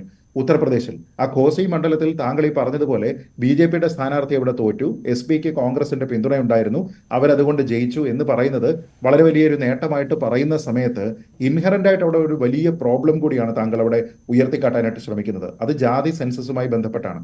അതായത് ഈ ഇന്ത്യ മുന്നണിയുടെ ഏറ്റവും പ്രധാനപ്പെട്ട തെരഞ്ഞെടുപ്പ് പ്രചരണ ആയുധം എന്ന് പറയുന്നത് ജാതി സെൻസസ് ആയിരുന്നുവെങ്കിൽ ആ ജാതി സെൻസസിന് യാതൊരു വിധത്തിലുള്ള സ്വീകാര്യതയും കിട്ടാതിരുന്ന ഒരു ബൈ ഇലക്ഷനാണ് ഘോസിയിലേത്. ഒന്ന് ആലോചിച്ച് നോക്കി കഴിഞ്ഞാൽ ഘോസി മണ്ഡലം എന്ന് പറയുന്നത് പ്രിഡോമിനന്റ്ലി OBC മണ്ഡലമാണ്. ഈ നോനിയ വിഭാഗത്തിനൊക്കെ തന്നെ ഏറ്റവും കൂടുതൽ സ്വാധീനമുള്ള ഒരു OBC മണ്ഡലം. ആ OBC മണ്ഡലത്തിൽ BJP നിർത്തിയിരുന്ന സ്ഥാനാർത്ഥി എന്ന് പറയുന്നത് ആ നോനിയ കാസ്റ്റിൽ പെട്ടിരിക്കുന്ന OBC ആള് തന്നെയാണ്. നേരെ മറിച്ച് ഈ പറയുന്ന SP പ്ലസ് കോൺഗ്രസ് ആരായിരുന്നു അവിടുത്തെ സ്ഥാനാർത്ഥി? പ്രിഡോമിനന്റ്ലി വളരെ വലിയ സ്വാധീനം OBCക്കുള്ള മണ്ഡലത്തിൽ അപ്പർ കാസ്റ്റ് ആയിട്ടുള്ള ഒരു രാജ്പുത്തിനെയാണ് കൊണ്ടുവന്ന് നിർത്തിയത്. എന്നിട്ട് ആ രാജ്പുത്ത് ജയിച്ചു. എന്ന് വെച്ചാൽ ഈ പറയുന്ന നിതീഷ് കുമാർ ആയിക്കോട്ടെ, ഈ പറയുന്ന ഇന്ത്യ മുന്നണി ആയിക്കോട്ടെ, ഇവരെല്ലാവരും തന്നെ നിരന്തരമായിട്ട് ഹിന്ദി ബെൽറ്റിൽ അടക്കം പറഞ്ഞുകൊണ്ടിരിക്കുന്ന കാസ്റ്റ് സെൻസസ് എന്ന് പറയുന്ന ഒരു കാര്യം ഇവിടെ ചർച്ച ചെയ്തുകൊണ്ടിരിക്കുന്ന സമയത്ത് തന്നെയാണ് അതിന് യാതൊരു വിധത്തിലുള്ള പിന്തുണയും ഇല്ലാത്ത രീതിയിലത്തേക്ക് ഒരു ഫലമുണ്ടായത്. അപ്പോൾ ഒരു തരത്തിൽ അത് നേട്ടമാണ് എന്ന് പറയുന്ന സമയത്ത് മറ്റൊരു തരത്തിൽ അത് കോട്ടവും കൂടിയായി മാറുകയാണ്. ഇവിടെയാണ് പ്രശ്നം. അപ്പൊ അങ്ങനെയുള്ള സമയത്ത് പക്ഷേ മുന്നണി സംവിധാനത്തിന്റെ കെട്ടുറപ്പ് അവിടെ പ്രകടമായല്ലോ. അതാണ് ശ്രീ സേനാപതി വേണു ഇവിടെ പറഞ്ഞത്. ശ്രീ ശ്രീജിത്ത് പണിക്കർ, മുന്നണിയിൽ ഈ പാർട്ടികൾ ഒന്നിച്ച് നിന്നപ്പോൾ BJPയെ തോൽപ്പിക്കാൻ കഴിഞ്ഞു. അല്ല, നോക്കൂ, ഇതിലൊരു പ്രകടമായിട്ടുള്ള വ്യത്യാസമുണ്ട്. നമ്മൾ ഏതെങ്കിലും ഒരു മണ്ഡലത്തിലുള്ള ബൈ ഇലക്ഷൻ നടക്കുന്ന സമയത്ത് ഉണ്ടാകുന്ന രാഷ്ട്രീയമായിട്ടുള്ള ഇക്വേഷൻസ് എന്ന് പറയുന്നത് എൻറ്റയർലി ഡിഫറൻ്റ് ആണ്. ഒരു ബൈ ഇലക്ഷനും ഒരു സംസ്ഥാനത്തിന്റെ ഒരു പൊളിറ്റിക്സിന്റെ ഡയറക്റ്റ് റിഫ്ലക്ഷൻ ആയിട്ട് നമുക്ക് നിയമസഭാ തെരഞ്ഞെടുപ്പിൽ പോലും നമുക്കതിനെ കാണാൻ കഴിയുകയില്ല. അത് അങ്ങനെ അസ്യൂം ചെയ്യുന്നത് തെറ്റാണ്. കാരണം ആ സ്റ്റേറ്റിന്റെ എൻറ്റയർ പൊളിറ്റിക്സ് അവിടേക്ക് ഫോക്കസ് ചെയ്യുന്നു, മറ്റു പല രീതിയിലുള്ള കാര്യങ്ങൾ അവിടെ ഉണ്ടാകുന്നു. ഈ പറയുന്ന BJPയുടെ കാൻഡിഡേറ്റ് എന്ന് പറയുന്ന ആൾ തന്നെ ഈ പറയുന്ന നിതീഷ് കുമാർ എങ്ങനെയാണോ ബീഹാറിൽ ഇങ്ങനെ ഫ്ലിപ്പ് ഫ്ലോപ്പ് പൊളിറ്റിക്സ് കാണിച്ചുകൊണ്ടിരിക്കുന്നത്, അങ്ങനെ പലതവണ കോൺസെൻട്രേറ്റ് ചെയ്തത് BJPക്ക് അനുകൂലമായിട്ടാണ്. കാരണം ഭരിക്കുന്നത് BJP ആണല്ലോ. അപ്പോൾ സ്വാഭാവികമായിട്ടും BJP കാൻഡിഡേറ്റിന് അനുകൂലമായിട്ട് തന്നെയാണ് എൻ്റെ ക്യാമ്പയിൻ ഫോക്കസ് ചെയ്തത്, സ്റ്റേറ്റ് മിഷനറിയൊക്കെ. അല്ല, സ്റ്റേറ്റ് മിഷനറി എങ്ങനെയാണ് ഞാൻ പറഞ്ഞത്? അതുകൊണ്ടല്ല ഞാൻ പറഞ്ഞത്. ഒരു ബൈ ഇലക്ഷൻ വരുന്ന സമയത്ത് ആ ബൈ ഇലക്ഷനിലെ റിസൾട്ടാണ് ആ പിന്നെ സ്റ്റേറ്റിന്റെ പൊതുവായിട്ടുള്ള ചിന്ത എന്ന രീതിയിലത്തേക്കുള്ള ഒരു അസംഷനിലേക്ക് നമ്മളതിനെ എക്സ്ട്രാപൊളേറ്റ് ചെയ്യുന്നത് തെറ്റാണെന്നുള്ളതാണ് എൻ്റെ അഭിപ്രായം. കാരണം അവിടെ മറ്റു പല ഫാക്ടേഴ്സ് ഉണ്ട്. ഒരു പ്രവിശ്യയിൽ മാത്രം ബാധകമായിട്ടുള്ള ഒരു കാര്യമാണ്. നേരെ മറിച്ച് ലോക്സഭയിലേക്ക് പോകുന്ന സമയത്തോ നിയമസഭാ തെരഞ്ഞെടുപ്പിലേക്ക് ഒരു സ്റ്റേറ്റ് പോകുന്ന സമയത്തോ ഉണ്ടാകുന്ന പൊളിറ്റിക്സ് അങ്ങനെയല്ല. ആ സമയത്താണ് കുറേയധികം വിഷയങ്ങൾ ഉണ്ടാകുന്നത്. ഇപ്പോൾ ഒരു ഉദാഹരണം പറയാം. അവിടെ ഉണ്ടായിരുന്ന ഈ അങ്ങോട്ടും ഇങ്ങോട്ടും ചാടിയിരിക്കുന്ന ആള് അവിടെ ഡെവലപ്മെന്റ് വൈസ് അവിടെ പ്രത്യേകിച്ച് യാതൊന്നും ചെയ്തിട്ടില്ല എങ്കിൽ ആ ഒരു ബൈ ഇലക്ഷനിൽ BJP വലിയ സഖ്യമാണ്, അവരും മറ്റേ പാർട്ടിയും കൂടെ ചേർന്ന് കഴിഞ്ഞു കഴിഞ്ഞാൽ വലിയ കാര്യമാണ് എന്നൊക്കെ പറഞ്ഞു കഴിഞ്ഞാൽ അത് ഇവിടെ വർക്ക് ചെയ്യണമെന്നില്ല. അത് നമ്മൾ കേരളത്തിൽ തന്നെ എത്രയോ തവണ കണ്ടിട്ടുണ്ട്. അപ്പൊ അത് ഒരു ഡയറക്റ്റ് റിഫ്ലക്ഷൻ ഒന്നുമല്ല. കണക്കാക്കാൻ പറ്റുകയില്ല എന്നാണ് ശ്രീജിത്ത് പറയുന്നത്. ഞാൻ പറഞ്ഞത് ഇവിടെ ശ്രീജിത്ത് ആദ്യം സൂചിപ്പിച്ചത് 80 പാർലമെന്റ് മണ്ഡലത്തിൽ 5ലേക്കും 4ലേക്കും ഒക്കെ ചുരുങ്ങിയ രാഷ്ട്രീയ പാർട്ടി കഴിഞ്ഞ തെരഞ്ഞെടുപ്പിൽ അവർക്ക് എന്ന് പറഞ്ഞാൽ അവരൊക്കെ അവിടെ തെരഞ്ഞെടുപ്പ് രംഗത്ത് എഴുത തള്ളപ്പെട്ടു എന്നുള്ള അദ്ദേഹത്തിന്റെ ഒരു പരാമർശം അതിനെ അതങ്ങനെയല്ല എന്ന് ചൂണ്ടിക്കാണിക്കുന്നതിന് വേണ്ടിയാണ്. ഇത് തന്നെയാണ് രാജസ്ഥാനിൽ സംഭവിച്ചത്. രാജസ്ഥാനിൽ ഈ കഴിഞ്ഞ എന്താ പറഞ്ഞ അസംബ്ലി തെരഞ്ഞെടുപ്പ് നടന്നതിന് ശേഷം 30 ദിവസത്തിനുള്ളിൽ നടന്ന ഒരു സംഭവമാണ് ഞാൻ പറഞ്ഞത്. കാരണം BJP വലിയ വിജയം കരസ്ഥമാക്കി അവരുടെ ഗവൺമെന്റ് അധികാരത്തിൽ വന്നു. അപ്പൊ ഇനി അടുത്ത 5 കൊല്ലക്കാലത്തേക്ക് അവിടെ ഭരണം നടത്തുന്ന അവരുടെ ഗവൺമെന്റ് ആണ്. ആ ഗവൺമെന്റ് മിഷണറി എല്ലാം സുരേന്ദ്രപാൽ എന്ന് പറയുന്ന മന്ത്രിയാണ് അവിടെ മത്സരിച്ചത്.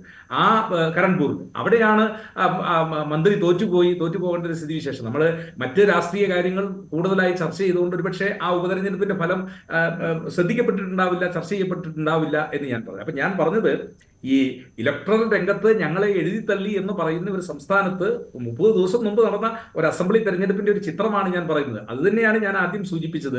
ഈ രാഷ്ട്രീയത്തിൽ അസംഭവ്യമായ കാര്യങ്ങളൊന്നുമില്ല. ഇവിടെ നമ്മൾ മനസ്സിലാക്കേണ്ട ഒരു കാര്യം എന്ന് പറഞ്ഞാൽ ജനതാദൾ യുണൈറ്റഡ് എന്ന് പറയുന്ന പാർട്ടിക്ക് ബീഹാറിന് പുറത്തേക്ക് ഏതെങ്കിലും ഒരു സംസ്ഥാനത്ത് ഒരു സീറ്റ് ഈ ഇന്ത്യ മുന്നണിക്ക് വേണ്ടി നേടിക്കൊടുക്കാനോ അല്ലെങ്കിൽ ഇന്ത്യ മുന്നണിയിൽ സ്വാധീനം ചെലുത്താനോ കഴിയുന്ന ഒരാളല്ല. പക്ഷേ ബീഹാറിലെ പ്രധാനമാണ് ബീഹാറിലെ മാത്രം മതി. ബീഹാറിലെ നോക്കിയാൽ തന്നെ 40 സീറ്റുകൾ എന്ന് പറയുന്നത് നിസ്സാരമാണോ?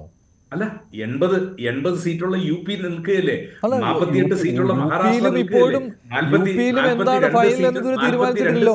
സീറ്റ് ഷെയറിംഗിൽ എന്താണ് സംഭവിക്കാൻ പോകുന്നത് അറിയില്ലല്ലോ. പശ്ചിമ ബംഗാൾ നിൽക്കുകയല്ലേ, 39 പ്ലസ് പോണ്ടിച്ചേരിയുള്ള 40 തമിഴ്നാട് നിൽക്കുകയല്ലേ. അപ്പൊ ഞാൻ പറഞ്ഞത് പക്ഷെ അവിടെ എല്ലാം സേനാപതി വേണു അവിടെ എല്ലാം ഇതേപോലെ തന്നെയുള്ള പ്രാദേശിക സ്വാധീനമുള്ള പാർട്ടിയല്ലേ. ഇപ്പൊ TMCക്ക് ബംഗാളിന് പുറത്ത് എത്ര സീറ്റ് കിട്ടും? DMKക്ക് തമിഴ്നാടിന് പുറത്ത് എത്ര സീറ്റ് കിട്ടും?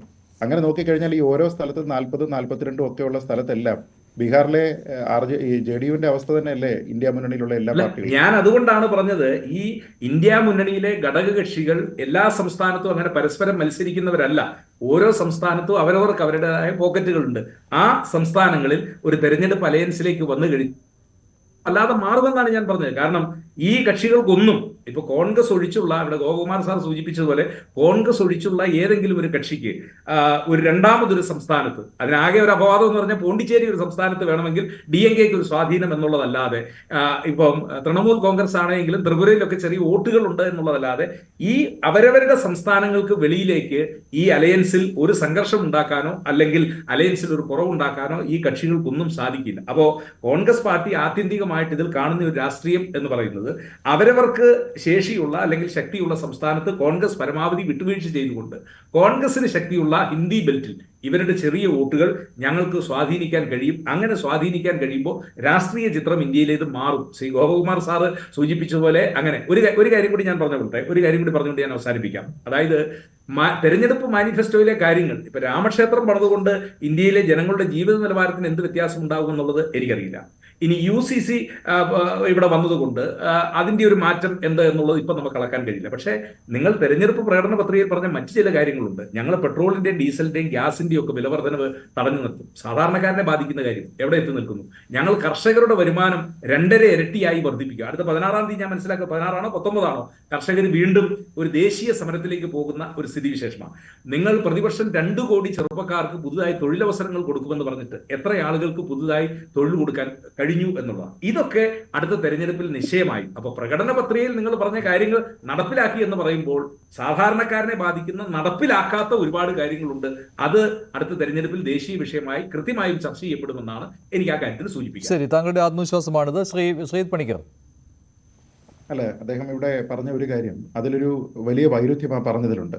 അദ്ദേഹം പറഞ്ഞത് എങ്ങനെയാണ് കോൺഗ്രസിന്റെ ഇന്ത്യ ബ്ലോക്കിലുള്ള ഓരോ സഖ്യകക്ഷിയും അതാത് സംസ്ഥാനത്ത് മാത്രം ഒരു സ്വാധീന ശക്തിയായിരിക്കുന്നത്, മറ്റുള്ള സംസ്ഥാനങ്ങളിൽ അവർക്ക് യാതൊരു വിധത്തിലുള്ള സ്വാധീന ശക്തിയുമില്ല. ഒരു എക്സെപ്ഷൻ അദ്ദേഹം കൊടുത്തിരിക്കുന്നത് പോണ്ടിച്ചേരി പോലെയുള്ള ഒരു ചെറിയ പ്രദേശത്ത് മാത്രമാണ്, മറ്റുള്ളിടത്ത് എങ്ങനെയാണ് പ്രവർത്തിക്കുന്നതെന്ന് അദ്ദേഹം പറഞ്ഞു.